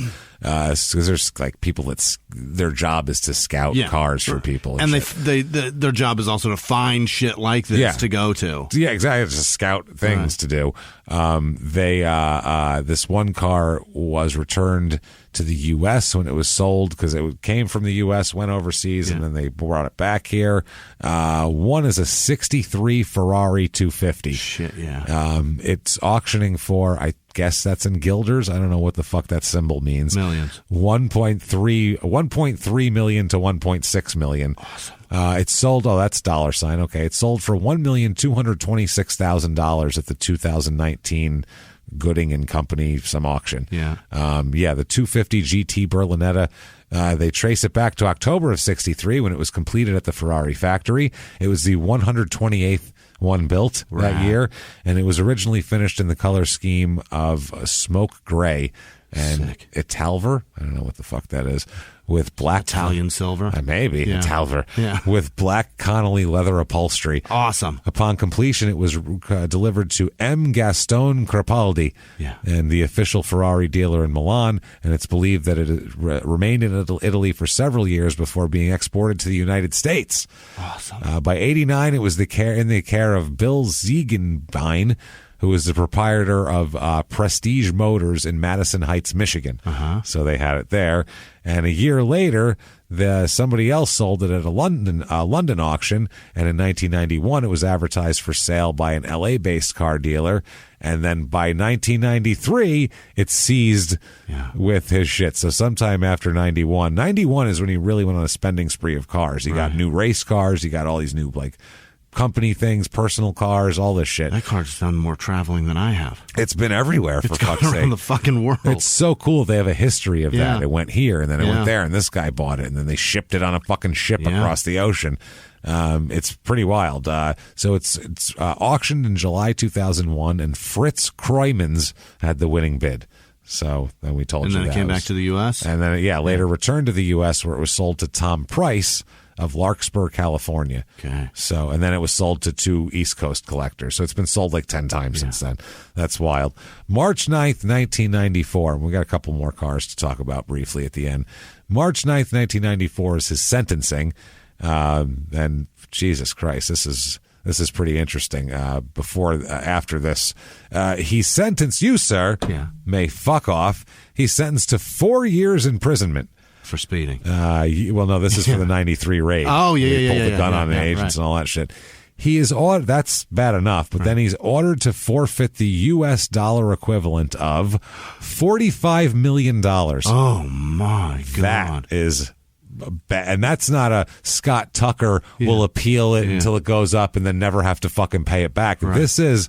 They seized this shit from him already. He's got it. Yeah, they've already seized it and they ain't giving it back. $45 million worth of shit. Why would you do it anymore? $45 million. Why didn't you quit $20 million ago? I quit. Goodbye. Yeah. You'll never see me. No, go move to some fucking... It's because he likes $3 million boats, James. He likes to fuck around. That's stupid. This guy, he's a... Think about... People who like to race cars they're geared differently than other people. They need to move. Right. They like to race a car, literally. They can't just go sit in the tire and be like, "This is cool." I'm not worried about my bills. You can't do that. He's Joe Pesci in Casino. I'm stupid. I don't give a fuck. I don't give a fuck. That's crazy. I'll go to jail. Right? Yeah. Why keep going? $20 million. What? 25.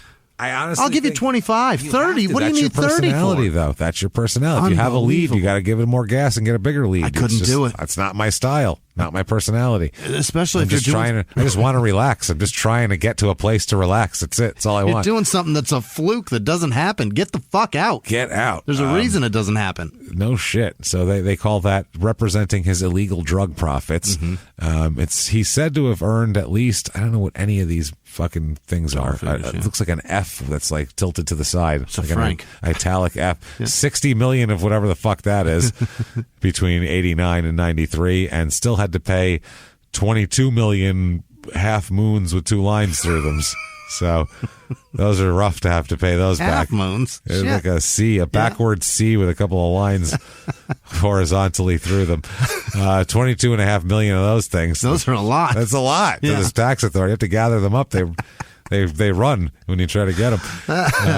All of his cars are auctioned, and it's a lot. In 1994, in August of this year, a burglary takes place at the public prosecutor's office of Joe Valenti. 50 floppy disks with information about the Zwolsman case are stolen, and that's it. Floppies. That's all? That's what's taken. Weird. All the info on his shit. Some of the information gets leaked later on. The floppies end up being confiscated by the Justice Department in 95 from a crime reporter. So it ended up getting out to, they ended up selling them, probably copied them and sold them to the media too, and leaked them. And so they found out that a guy named Sam Klepper was behind the burglary. And the magazine says that he was behind it, and they don't know what the fuck he was trying to do. If he was trying to hamper the case against Zwolsman, or just try to get information. So it was like, so he was the only one to have it. Who knows? Yeah, get money for it. Like we don't tabloid guy. Zwolsman said, "quote even he said." I'm sorry. He said that he was told this by the prosecutor, quote, even if it costs me 100 million guilders, I will destroy you anyway. That's what Zwolsman said that he was told by the police chief and by this Valenti guy and all this sort of shit. And in 1994, there's a lawsuit against him that stated due to incriminating statements by former employees, and he's sentenced to prison and all this type of shit. They're going to take all this other shit from him. So he owes like multiple governments millions of dollars. His cars are being auctioned all over the place. I found a lawsuit from 1995 in United States court. This is in the District for Southern California, because it's about a place in San Diego. It's U.S. versus vacant land known as Los Maros, and it's vacant land that he owns that they're trying to take away from him. Yeah, apparently here. Because it's mad valuable down there. Yeah, he filed to dismiss a forfeiture action pending against this thing here. And the government alleges that he was laundering illegal proceeds in the United States by using a California company he established, Eurocars LA.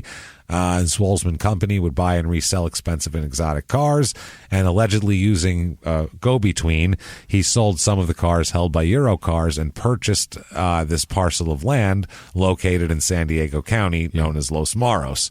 So in 93, the Dutch Ministry of Justice requested the assistance from the U.S. government in investigating Zwolsman and other people, and they ended up doing this. And in 92, they executed an agreement. We have an agreement with the Dutch to give information back and forth with each other here.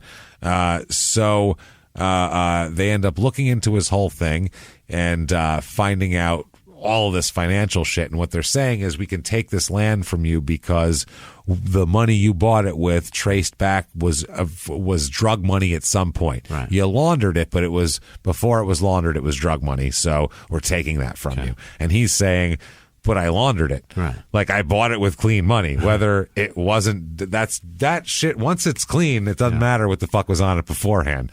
You know? It's kind of saying, like, this was already taxed, you can't tax it again. Yeah. Kinda or like that. Picking up a pair of pants at Goodwill and they're perfectly clean, even though somebody pissed in them one time. You know, now they're perfectly clean. So what do you care? Now they look good. So either way, however you want to look at it. So in January 10th, 1995, is when sentencing comes around, and he is sentenced, you, sir, may fuck off, sentenced for leading a criminal organization in complicity in smuggling drugs. 5 years in prison. Oh, boy. Zwolsman this time. And give us all your shit. 5 years, and we'll take all your shit, even though you won't need it anyway because you're going to be in fucking prison. Right. And it's later confirmed by the Supreme Court as well, so he is fucked. Problem is, he ends up getting out in January of 97 because he gets some time served as well, that he was in there waiting trial and all that shit. And immediately he starts a garage company called Cool Cars in Naarden, where he sells Porsches out of that. And you know what goes great with Porsches, Jimmy? A lot of things. Yeah. Naked girls. Races. Racing. Drugs. Yeah. It all goes hand in hand. You know what I mean? Yeah. So he also races this year. Oh. He's in 2 races, and he gets 1 podium, which is that top 3? Top 3, yeah. Okay, but no wins. So not bad. 1 out of 2 races he did decently. Or it's technically top whoever is getting prize money. You know what I mean? Yeah, it could be 2. If you do the top 5, top 2, only 1. He didn't win the race. He didn't so win, it's not though. that. So he's selling Porsches, slinging some shit again, and winning a race. So he's back. Yeah. He's back, baby. Back in it. Now, his kid here, Zwolsman Jr., he was from 99. He started competing in different. First, he was in kart before that. And then he starts competing in French and German Formula Ford series before moving to the Formula Renault 2000 Euro Cup. He's racing in Renault.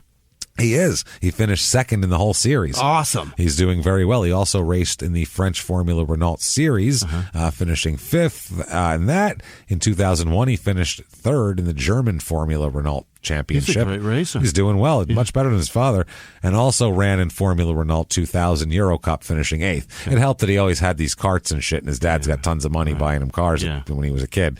So in 2002, he moved up to Formula 3, whatever the fuck that means, in both the German Formula 3 and the F3 Euro. Okay. Whoa, boy.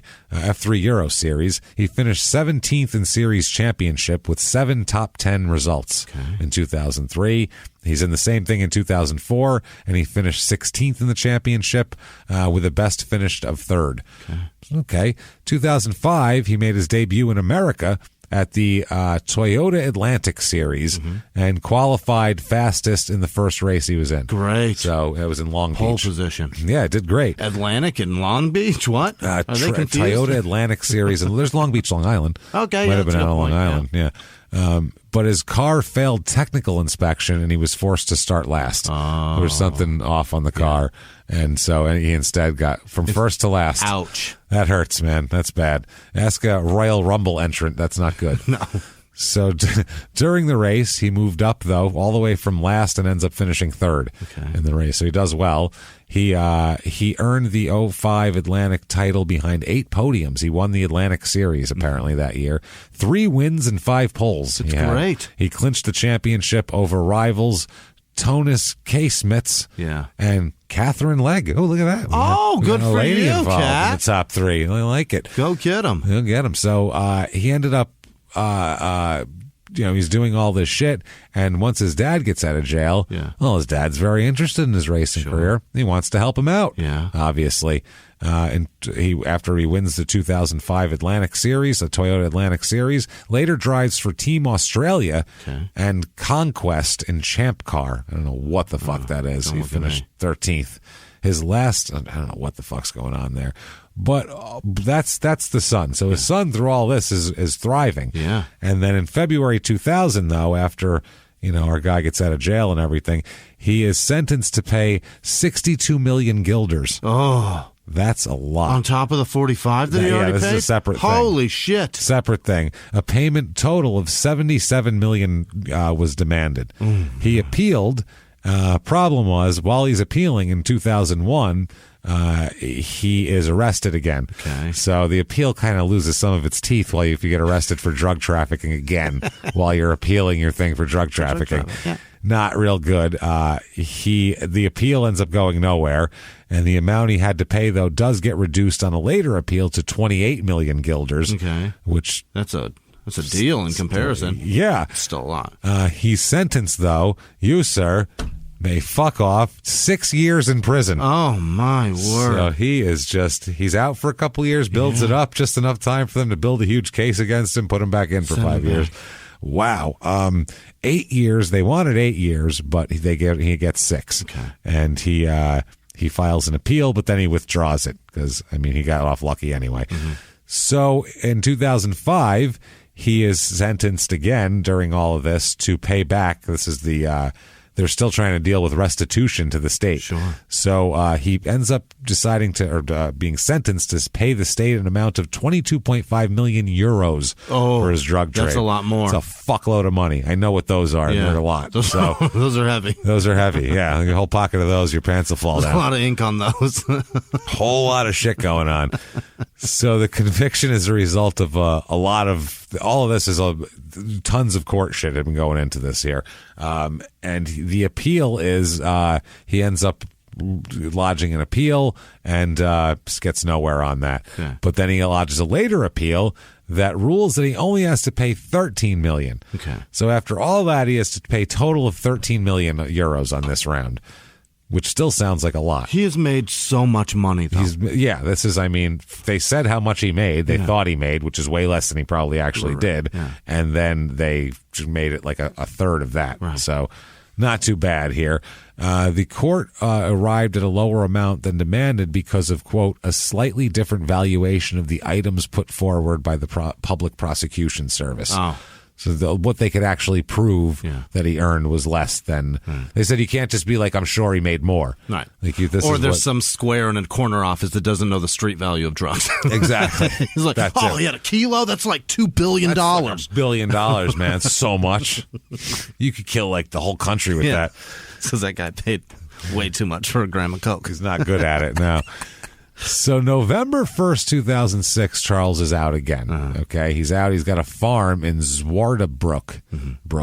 Zwaardebroek. Sure. There. And October 31st, 2006, the police raid his farm now. Yeah. He and his 39-year-old girlfriend are both arrested, Oh. and they're suspected of drug trafficking, possession of weapons, money laundering, participation in a criminal organization. When they're arrested, they found money and guns, all this shit, more than 2,000 kilos of hash. What was it? 59 kilos of amphetamines. That'll get you. Now he's running meth. Yep, and 4 guns as well. So that's not great for that.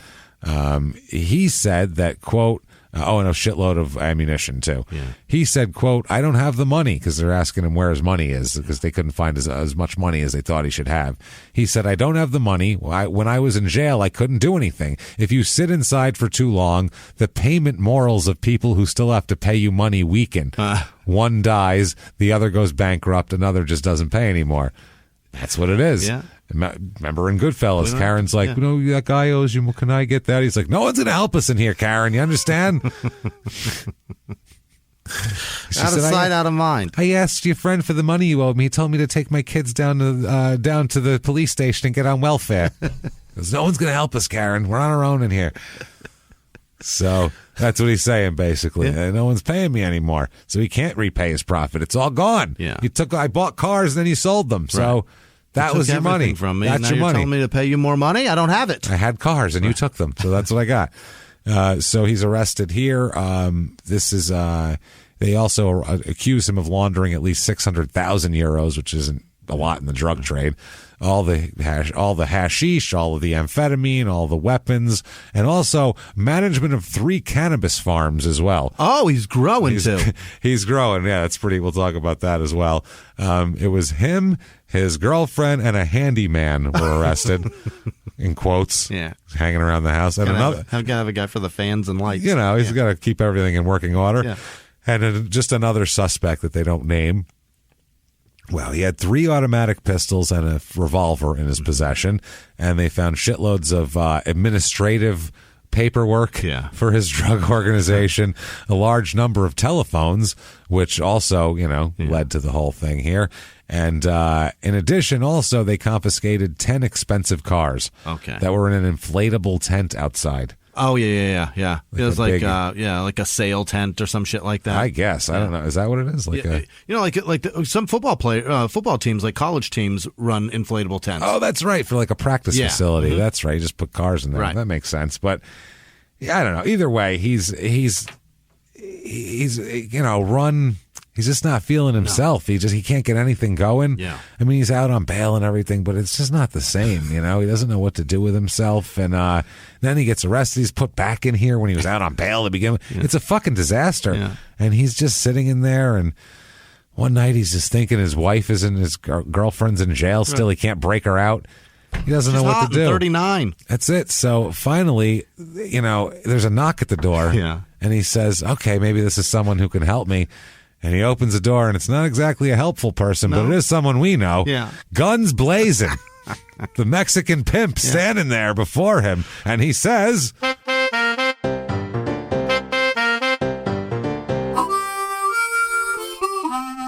is it you've come to arrive here? Yeah. Why are you here? Why?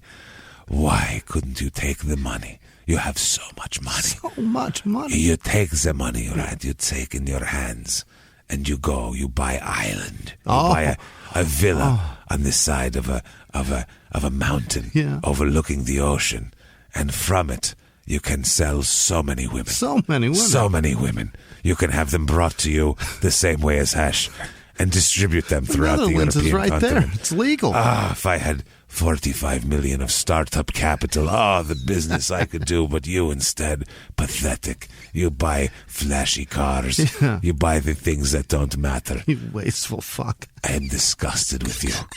Disgusted. Yeah. I do my tequila, and I leave now. Poof. In a cloud of guns and tequila, he's gone. And Charles is like, I don't understand English, and I especially don't understand it in a not really good Mexican accent. So, but if somebody explains that to me, I'll probably say you're right. But he's probably right, though. That's all I know here.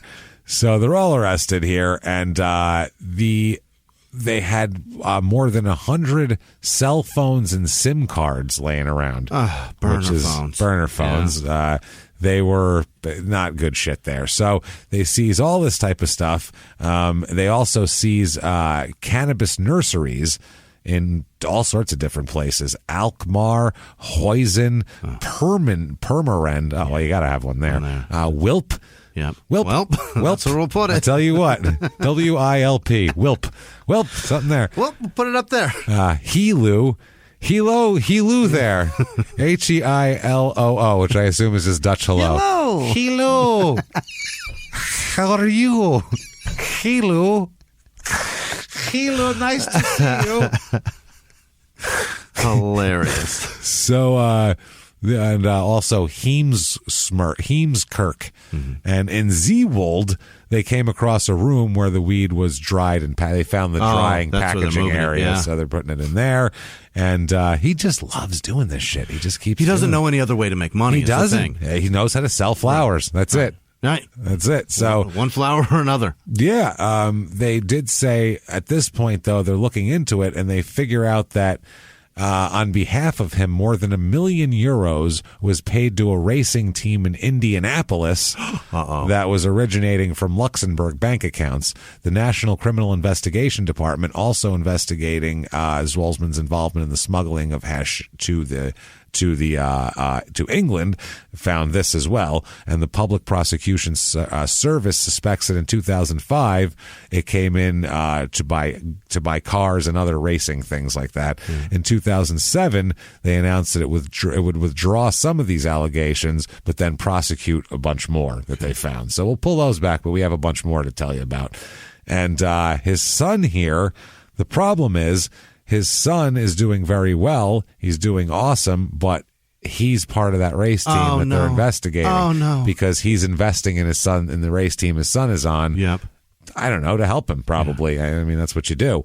Also, I found during this, we'll get into that in a second, but I found this guy, Bruce Meyer. Do you know who he is? No. Car collection guy. No. Like, they've fucking, Jay Leno goes to his house to look at it and shit, and, Where is Corolla and all the car people. L.A.? In California, yeah.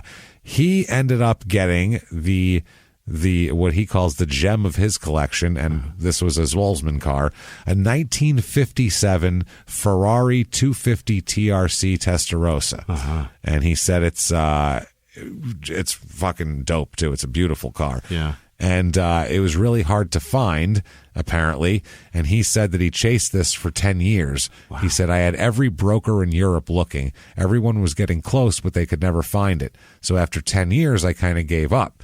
And it turned out the car he was looking for belonged to Charles Zwolsman. Hilarious. He had it in some inflatable tent on his farm. A barn find. Yeah, fucking crazy. Yeah. So when he was arrested in 93, when they seized that round, every time he gets arrested, they seize all of his cars and auction them. So there's so many cars floating around out there. Wild. That you can that are at these find. rich fucks' homes. Yeah, that were his drug cars. Wild. So he stashed it away there. He thought at that point, quote, in 2001, he said a friend of mine says the government's doing an auction, and I think they're going to auction off that Testarossa. Yeah. He's been held for like 7 years since they confiscated it. It was a sealed bid auction. So he's like, fuck, that's tough. Mm-hmm. So he said, I thought I was in the know, and I'm the only one who knows this car, so I'm going to steal this thing. Yeah. See? All right. I'm leaving Thursday morning, and I say to his attorney and broker, will you check the car for me, thinking I'm the only one who's going to buy it? And he said, all of a sudden, the word comes out, and there's a group of 15 cars with the Testarossa. Oh, no. He said, I'm like, oh, shit. Yeah. So I tell Martin, you got to add more money to it. I don't want to lose it, basically, overpay for it. Just get it. At the auction, I see a note from the car, and he says, empty your bank account. You've won the car. So costs a lot of fucking money. It's everything. So, yeah.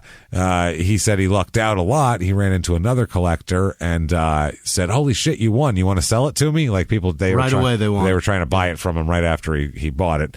And he said that he only outbid this guy by $50,000, which is nothing when you're talking $1.5 million. So he said, I ended up paying fair market value, which was a relief. Yeah. So he ended up actually getting it for a decent price. He said that, quote, you're never too old to have a happy childhood. Okay. Yeah, if you have millions of dollars to spend on fucking cars. Fuck you, sir. You kidding me? You're never too old to spend $1.5 million on a car. Like, you should try it sometime. Like, that's an option that you have that you're just not doing because you're lazy or you just don't feel like it. Or oh, Bruce, you're a dickhead. A douche. You suck, dude. That makes sense why you're friends with Jay Leno. Yeah. Hey, let me look at your cars. Yeah, sure. You know, you're never too young to. Right. Never too old. Bruce, let me go on by. Hey, yeah. Both of you are fucking idiots. We're having a great second childhood, aren't we? It's pretty good. Yeah, my first childhood was dreaming of hosting the fucking Tonight Show. Yeah, I never thought in childhood my pee would break off into 3 separate streams, but you know what? It's doing it. Enjoy your car and your limp dick, sir. There you go. So swollen prostate, fucker. It's awesome. Unbelievable. So in 2007, the raid in Indy, back to that. Yeah. DEA, the Drug Enforcement Administration, and investigators from Holland working together paid a visit to Conquest Racing to question owner Eric Bachelart about his association with Charles Zwolsman Sr. Yeah. Jr. is one of the drivers there. He'd been driving, and now they're saying Zwolsman Sr. got arrested. They tracked some money to, like we said, to this fucking race team. So they ordered all crew members out of this place and searched the premises all day long. Yeah. They searched this guy's house. This guy Bachelart said they just wanted to ask questions and look around. He said, we have nothing to hide and we haven't done anything wrong. Everything's okay and our shop will be back to normal tomorrow. Okay. So they couldn't find anything on that. But they said, they talking about Zwolsman Jr.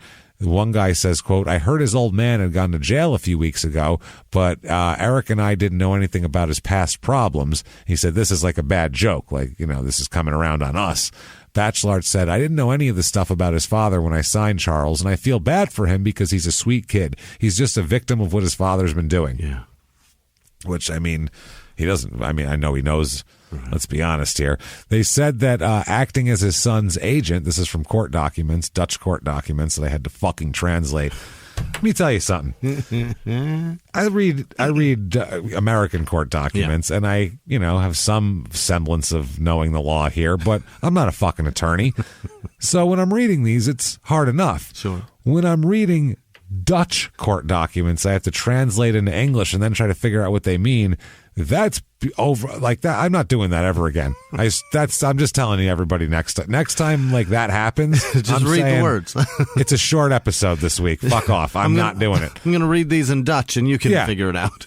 Dude, my fucking head hurt from doing this. This is ridiculous. So from the court documents, basically, they found that that Zwolsman Sr., Chuck Sr.'s acting as Chuck Jr.'s as his agent, they said. He provided an amount of U.S. currency, $1,650,000 to the race team there. This is from his own resources or through sponsorship or investments by a third party. It's left. That's the rules of everything there. Yeah. He had various payments made over here, bank transfer, all this different shit. A payment of $625,000 that originated from Zwolsman Sr. Then they found it went through like 3 other companies. Like this money was like laundered 6 times over. Another one that $250,000 was deposited into Junior's bank account, I believe they're trying to say, transferred to the race team at one other point. All this different shit here comes around. They said there's no concrete transfer or deposits into the accounts of the suspect and code. Yeah, okay. So lots of shit was. There's all this smoke, but they can't find any fire. Money's moving all over the place. Money's moving all over the place, but whoever the recipient of it doesn't know at all what it's for or where it's coming from. Got it. But the problem is in conspiracy cases, a lot of times that doesn't matter, but it's different with the way this is going on. So they're parsing the law here. Either way, June 12th, 2009, Charles Sr. is arrested again. God damn it. He's arrested again. Him and his girlfriend were, they say, overpowered by officers. He was in the parking lot of a restaurant. They went out to eat, came out, and he got fucking swarmed by officers. Awful. It's an arrest team got him at the restaurant de Gordonay. De Gordonay. It's nice. It sounds beautiful. Lovely. Yeah. The piano going in the background. He's arrested by the National Criminal Investigation Department on suspicion of large-scale trade in soft drugs. Yeah. It revolves around hemp cultivation in a series of nurseries in the Netherlands and also hashish smuggling. It's the same exact thing he was doing the whole time. If he waited a few years, he'd be a king right now. Yeah, he just can't stop because he needs money when he gets out. What is he going to do? Sit there with nothing? Right. Get a job? He's not going to do that. Fuck that. So, yeah, they get him in the parking lot. Him and his girlfriend are suspected of money laundering, paying more than €1 million. This is also, they lump that in there, paying money to the race team. His attempted money laundering of that shit. Right. So it's almost like if he went and bought a car, they can't charge the dealership with money laundering, with helping him. They don't know where the fuck the money. It's not their job to figure out where the money came from. He's buying something. So I think that's the same kind of thing they do with the race team. So a large-scale investigation dubbed Doomer. Hell yeah. Oh, boy, that's quite the name for that shit. They said they also are accusing him of summoning witnesses to his cell to intimidate them while in jail and during the trial for this as well. You're testifying against somebody. You're going to go visit them? He summons them to jail. Oh, my. Oh, my God. Jesus Christ, man. Again, suspected of leading a criminal organization.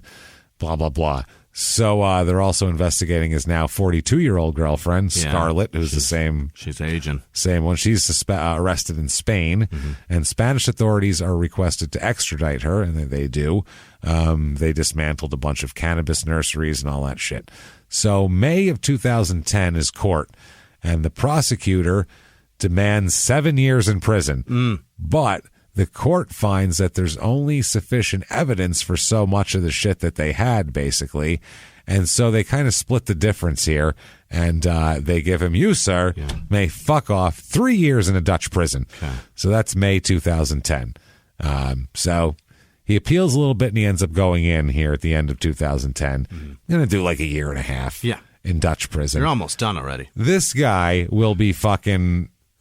I mean, he'll have an empire, and what's he going to go in for? Like, let's say he goes in for 14 months. In 16 months, he'll have an empire again, I assume. That's just how he does his business. So 3 years in a Dutch prison. So he's in there.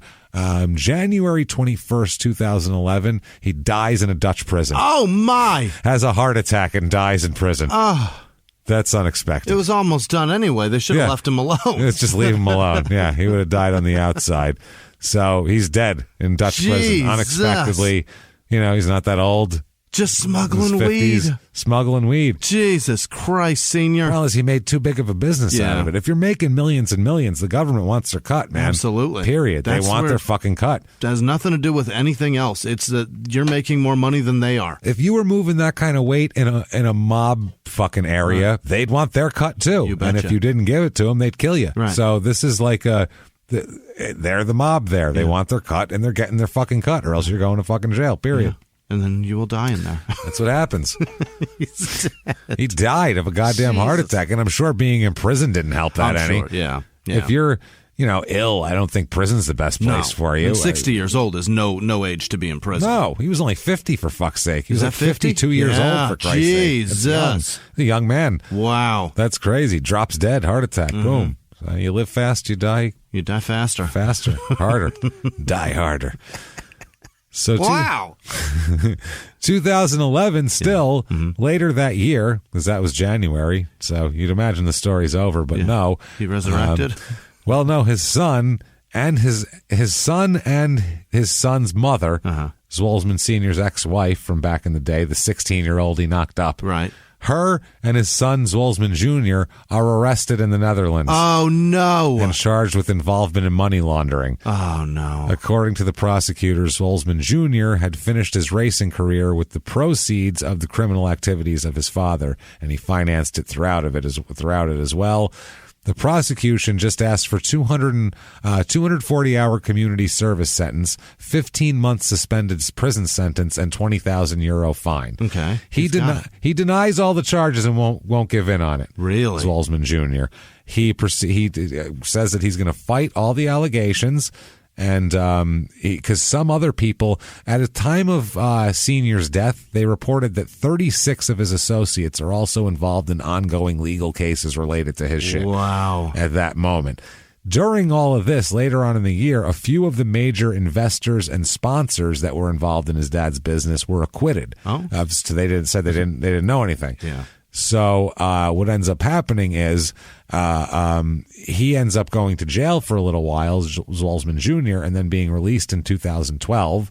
But he's trying to get his name cleared. Right. He fights the charges there, but he's trying to keep a low profile and doesn't do any more driving. Yeah. He does become one of Dutch Race Drivers Academy private coaches. Okay. So he becomes a private coach. In his career that I found, he was in 121 races when he had 7 wins.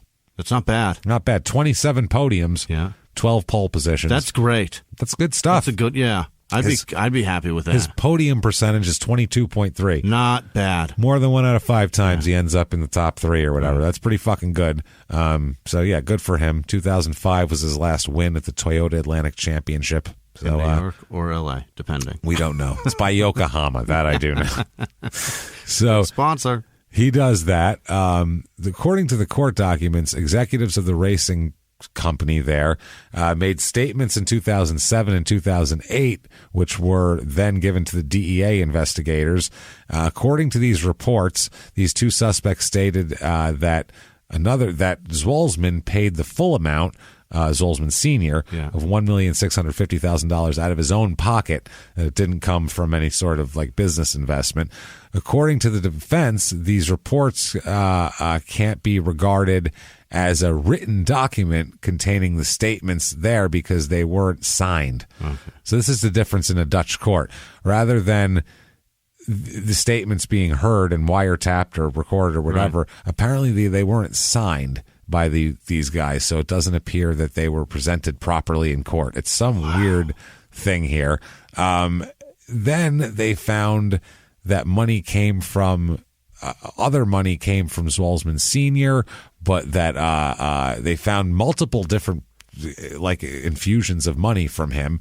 But during the interrogation of another suspect, he said that Zwolsman Sr. signed a contract as his son's agent, and he was complying with that. The money could be paid out of his own pocket by a sponsor or another arrangement, and this guy didn't know where the money came from. He just knew that this guy was the agent and he was going to procure it for him. It's just a payment. So it's just a payment. Yeah. So they talked to a bunch of people who went, I don't know where the fuck it came from. I don't know where the fuck it came from.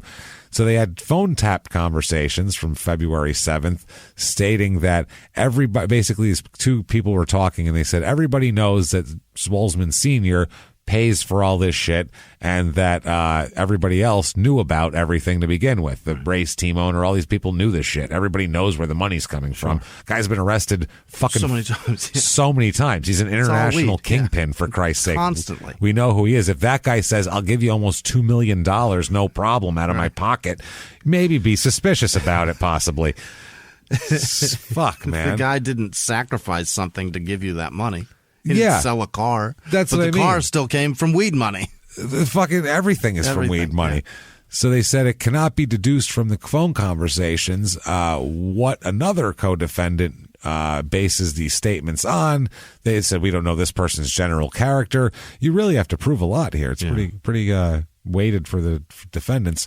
This same judgment, they said, went for somebody else. What is this? Basically, they find Zwolsman Sr. is the scumbag of everything. They're like, everything comes back to him. And now, by the time this is going through court, he's dead. Right. So everyone's just blaming him for everything. I mean, he might have been doing it all, too, but either way, they're fucking saying he did it because what are they going to do to him? He's dead. Which is honestly a decent play. That is a solid play because he died in prison, so there's no way to spin that I'm a bad guy. I didn't die in prison, and I've never been to prison. Fuck yeah. It's always him, obviously. It's always him. So they found a fax here. Among these documents, they had bank details. The fax states that Zwolsman Sr., as the addressee, attached the fax to an invoice stating the amount of, all this, the money. It's everything is very much in black and white, that he just didn't give a fuck. And he, ran it through a few banks, but then he just put it right into the company's bank account. They found notebooks with shit in it. Like, they found a lot of stuff. 2016, Scarlett, the girlfriend, was arrested in Spain by at the request of the Dutch government, and she has to go to prison in the Netherlands. Now they sentenced her to 514 days for money laundering. A year and a half? Yeah, she was involved with him, helping him make bank transactions, and she's not dead. Right. So, like, for all these people, this whole organization, everybody that got money, everybody that benefited from it, Scarlett, you're going to jail for it, sweetheart. No, I know race teams were funded and people got paid and everybody did and went across the ocean and all this shit, but we think Scarlett is going to take the fall for everything. Scarlett, she's the one. They keep going back to Spain to get her. She is loving the money that she has. Get me the fuck away from these people. Stay in the fucking Riviera. No shit. Get me away from all these people. Then there's a guy named Mark Chase here, who he buys and sells cars and all sorts of shit like that. In one case here, Zwolsman, obviously, they were both trying to. He was involved in that 95 case with the land, and they were both trying to hold on to their assets involved in this. And they said that Zwolsman was laundering illegal drug money through the car company. Zwolsman's lawyer said he didn't remember that much about it, but they ended up getting. Basically, Chase ended up selling Zwolsman a rare Ferrari in this whole deal. And Chase's attorney here said that what did it end up going for? He paid both Zwolsman and the Ferrari dealership. He recouped more than $84,000 from the government and won the right to purchase a Northern California car dealership. Basically, there was a guy who did business with him, so they told him he couldn't own a car dealership because they thought he was crooked, and he had to go to court for all of this to prove that he wasn't crooked, and he just bought a Ferrari from the guy. He wasn't involved in money laundering. He was just a car guy who wanted a fucking Ferrari. So he had to go through all this shit to be able to own a car dealership after all this stuff. So some of the cars here, one is a Ferrari 400, Ferrari Mira S. What is this here? Let me look at this. I can't figure out exactly what it's got red leather. It's gray. I don't know much about it, but there's that one. 72 Ferrari 365 GTB 4 Daytona Berlinetta. Oh boy. That sold for $555,000 in Florida here. In May of 2021. Just happened. Just fucking happened there. Another one here, they talk about this 72 Ferrari is pretty fucking badass, actually. They talk a lot about this shit in this whole thing. They talk about it was seized in 93. In 2001, it was auctioned off, and then following the sale, it went over here, and then it ended up, holy shit, and then it ended up being acquired by some guy in Illinois. And then it ended up going back to Europe. This is fucking insane. How many times do you ship a car across an ocean? Back and forth. Jesus It just Christ. depends on what rich fucking car they just keep loving finding him. psycho wants to ship it. If you've got the money to buy a car like that, though, you've got the money to ship it to wherever the fuck you live. 10,000. You're not going to freak out at how much it costs. You get it to Dubai. What's that going to cost me? Pay it. I don't give a cares? shit. Put it on a helicopter. Just carry it over there with a big claw. I don't give a shit. The 1990 Spice car there, the SE90C, they had that whole thing. They auctioned that off. Jesus, what the actual one that ran in the Le Mans 24-hour thing. Tim Harvey. Oh, they're talking about Tim Harvey. Tim Harvey there bought he it? is. Tim Harvey. Great. He did great. No, he didn't buy it. Oh. He just said he drove raced in it and all that sort of thing here. So yeah, all that sort of shit. Chassis succumbed to engine failure. So you got to look out for that. So it's a lemon. That's it. So he's dead. Yeah. His son actually in 2016, he ends up being cleared of all wrongdoing. Good for him. So Junior, Scarlett went to jail, but Junior, he's cleared of all wrongdoing, and he's apparently a racing instructor at this point. Okay. And probably a good one, I would imagine. Senior is dead in jail. Yep. Buried, I assume, in a Dutch cemetery by now. Probably. And that's that. Can't get enough of Dutch race car. Have a shitload of money and buy one of his cars? You can do that, probably. You can go to auction, and you can find, I'll show you this. Let me turn this fantastic. for you. Let's have a look. This is the 72 Ferrari. Holy. Look at that. That thing is pretty. It's very cool, but if you have the money to buy that, or if you don't have the money to buy that, buy a 240Z. Yeah, it looks kind of like that, but it's a Ferrari. Yeah. It's a hand-built fucking Ferrari. It's got the fucking yellow logo on the hood. Estimate $500,000 to $600,000. Wow. The final price ended up being $555,000 for that. Yeah. So you pay it was $500,000 plus a commission of 11% to the whatever. So the Daytona has covered just under 5,000 miles since it was sold at the Dutch government's sale of drug dealers Charles Zwolsman's collection. It was sold there in neglected condition. Yeah. The collection has been stored under government control and neglect for 7 years. They just stick it in a fucking warehouse. They don't. Bastards. They just let it rot in there. Wow. So for $68,000, it was extensively redone, and the new owner is very happy with it. So yeah, they let all the hoses rot and all that shit. They don't fucking care. Fuel pump doesn't work. They don't have a guy going in there starting it up, and checking the oil on it and shit, taking it a lap around the track to keep everything lubed. Nothing. Oh, shit. It said good paint with 3 small nose chip stones, very good upholstery with light driver's seat creasing, good engine compartment and clean underbody. Gotta have a clean underbody, Jimmy. Absolutely. Not like new, but more than good enough. Awesome. There you go. Bottom line, what is it? Yeah, the new owner should be pleased, and it's very nice. $500,000. $500,000. There's that. There's also this Ferrari. Look at this thing, this red one. I like that. This yellow one. That thing is unbelievable. That's pretty hot shit right there. I think that's the 68. Look at the headlights on that. Yeah, they're like space age, man. With they're big, round. They're pretty. They look clean. Yeah, this one kind of looks like That's the cool part about those old bit. cars is that like the new cars, because it's just plastic headlights, they yellow or get like fucking musty. That shit was glass. Those never do that because it's glass. It's right. fucking glass. They're expensive beautiful if you forever. break it, but it's gorgeous. Yeah. You're not so going to break it. It's a goddamn Ferrari. Right. It's a work of art. You're never driving that fast enough to break glass. No. So, if you want to know more about this, about the whole operation, not just the cars, you can read My Very Last Drug Transport, Mangled Between Criminals and the Judiciary. Oh. That is by Paul Koenig. And that is the guy, or Paul Kaiser or Koenig? Now they're calling him Kaiser. Right? Yeah, but now they're calling him Kaiser. I don't know if that's an alias or whatever.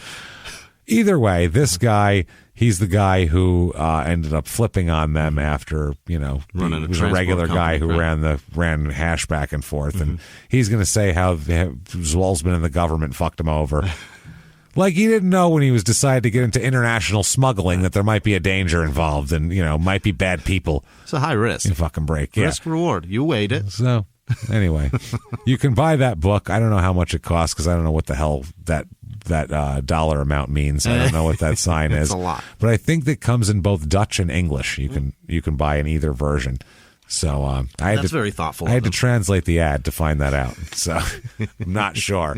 Either way, though, that, everybody, is Charles Zwolsman Sr. Yeah. And A Tale of International Smuggling. It's a guy that was better at smuggling than he was at racing. Better at smuggling than anything. So much He's good better. at it. Yeah. He makes a fuckload of money. Or is he terrible at it because he's getting caught? You know what I mean? Like, which is it? It seems like... Okay. He's good at it. He's bad at hiding it. He's bad at hiding it. It seems like every big drug dealer gets caught. Yeah. Like there's just no way to not get caught. Right. It's too just, much money. Do you have enough money saved to not only fight the battle legally, but then sit on that to then have it when you get out? Like that's the only question but you're going to get caught. Yeah. Like there's no way to just do this and float by for 40 years. And when shit's that illegal and you get caught for it, whatever pile you had, people are pirating that as you're fucking sitting wasting away. This guy seems like, though, he'd start something up after 6 months. He's under federal investigation, and then they investigate him for 2 years, arrest him, put him in jail for a couple. He gets out, and then rinse and repeat. It's just that's what happened over and over again.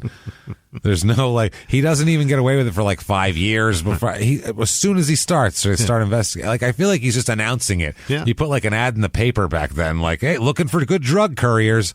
Do you love Morocco? Has your transport business recently folded? Boy, do I have a news for you. I have a job for you. It's still transport, just different shit. So that is very fucking interesting. Racing, holding, and moving shit. Holding, moving, racing shit. Welcome to Zwolsman and Son, moving, racing, selling shit. Laundering shit. We'll wash it for you.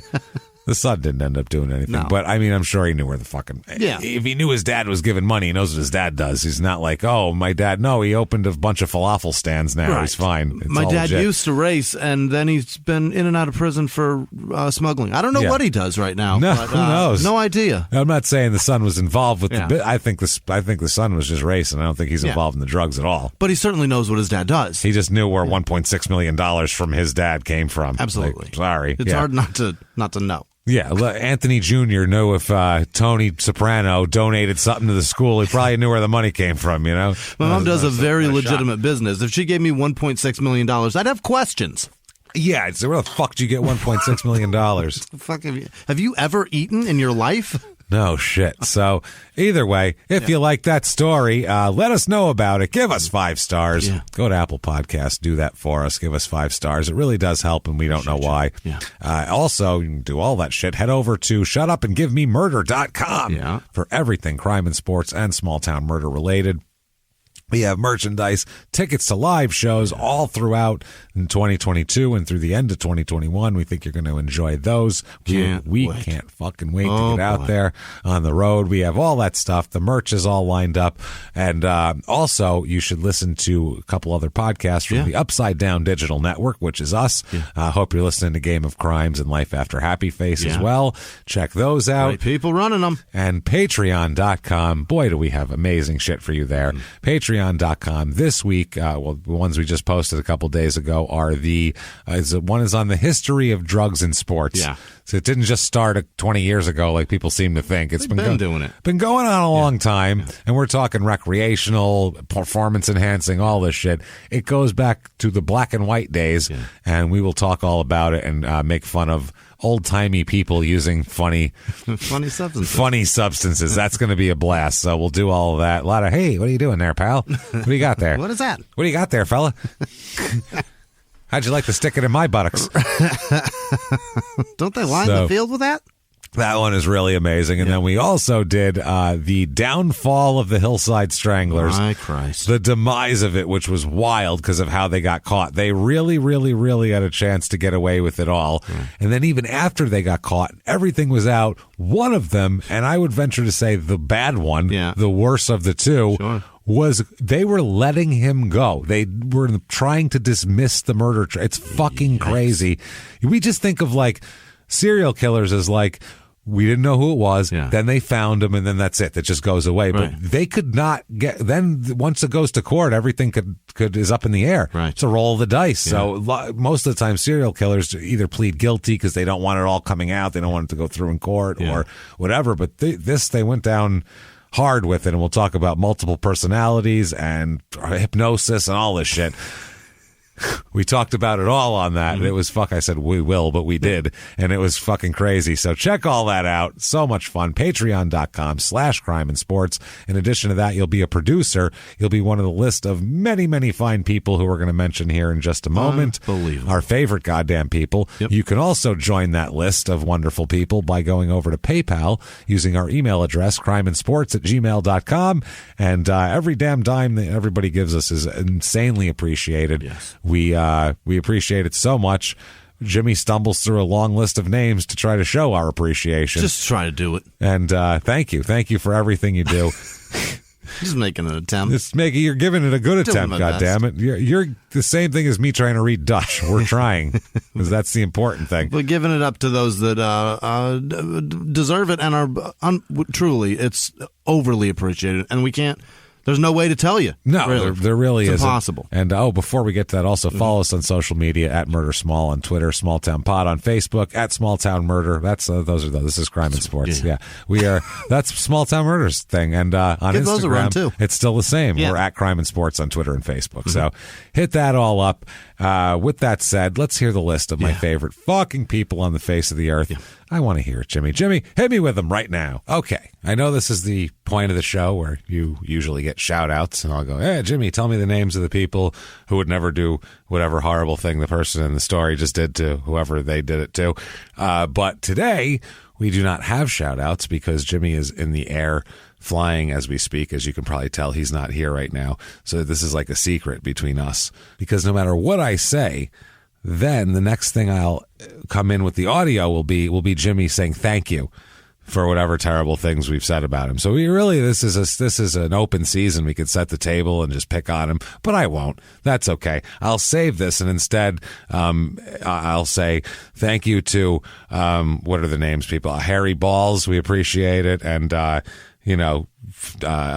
Slalom, and there's about 10 dick jokes that recur in the shout outs. So thank you to those people, and thank you to everybody. Honestly, thank you for everything you've done for us this week. We really do appreciate it. And if you want to hear the shout outs, they will be absolutely at the end of Small Town Murder this week. So even if you don't listen to Small Town Murder, you can fast forward to the shout outs and hear your shout out, because it'll be in there. But I suggest probably maybe listen to Small Town Murder too, because that also is something you'll probably enjoy. So anyway, thank you so much for everything that you do for us. We do apologize about the no shout outs, but it would be literally physically impossible to do them at the moment. So thank you so much. And all right, back to what we had before. Thank you, everybody, to the most wonderful goddamn people ever. We really appreciate everything you do for us. Thank you so much. And Jimmy, what if they wanted to thank you for anything or everything? I'm on the internet. You can find me at Whisman Sucks. WHISMAN Sucks. That's where I am. What about you? I'm at Jimmy P is funny. You can just Google us. You can find us. If you Google the shows, we're on there. Yeah. And you can find out who we are, and all that stuff is on there if you care. If not, don't worry about it. It's fine. Just listen to the shows, and we're happy with that. So Thankful. Thank you for everything that you do for us. We really, really do appreciate it. And I think it's time to bid you adieu. I'll give you one of these little old-timey captain. A little salute. Hey, there you go, Cappy. So with that said, pushing off live from the Crime and Sports Studios. We'll see you next week. Bye.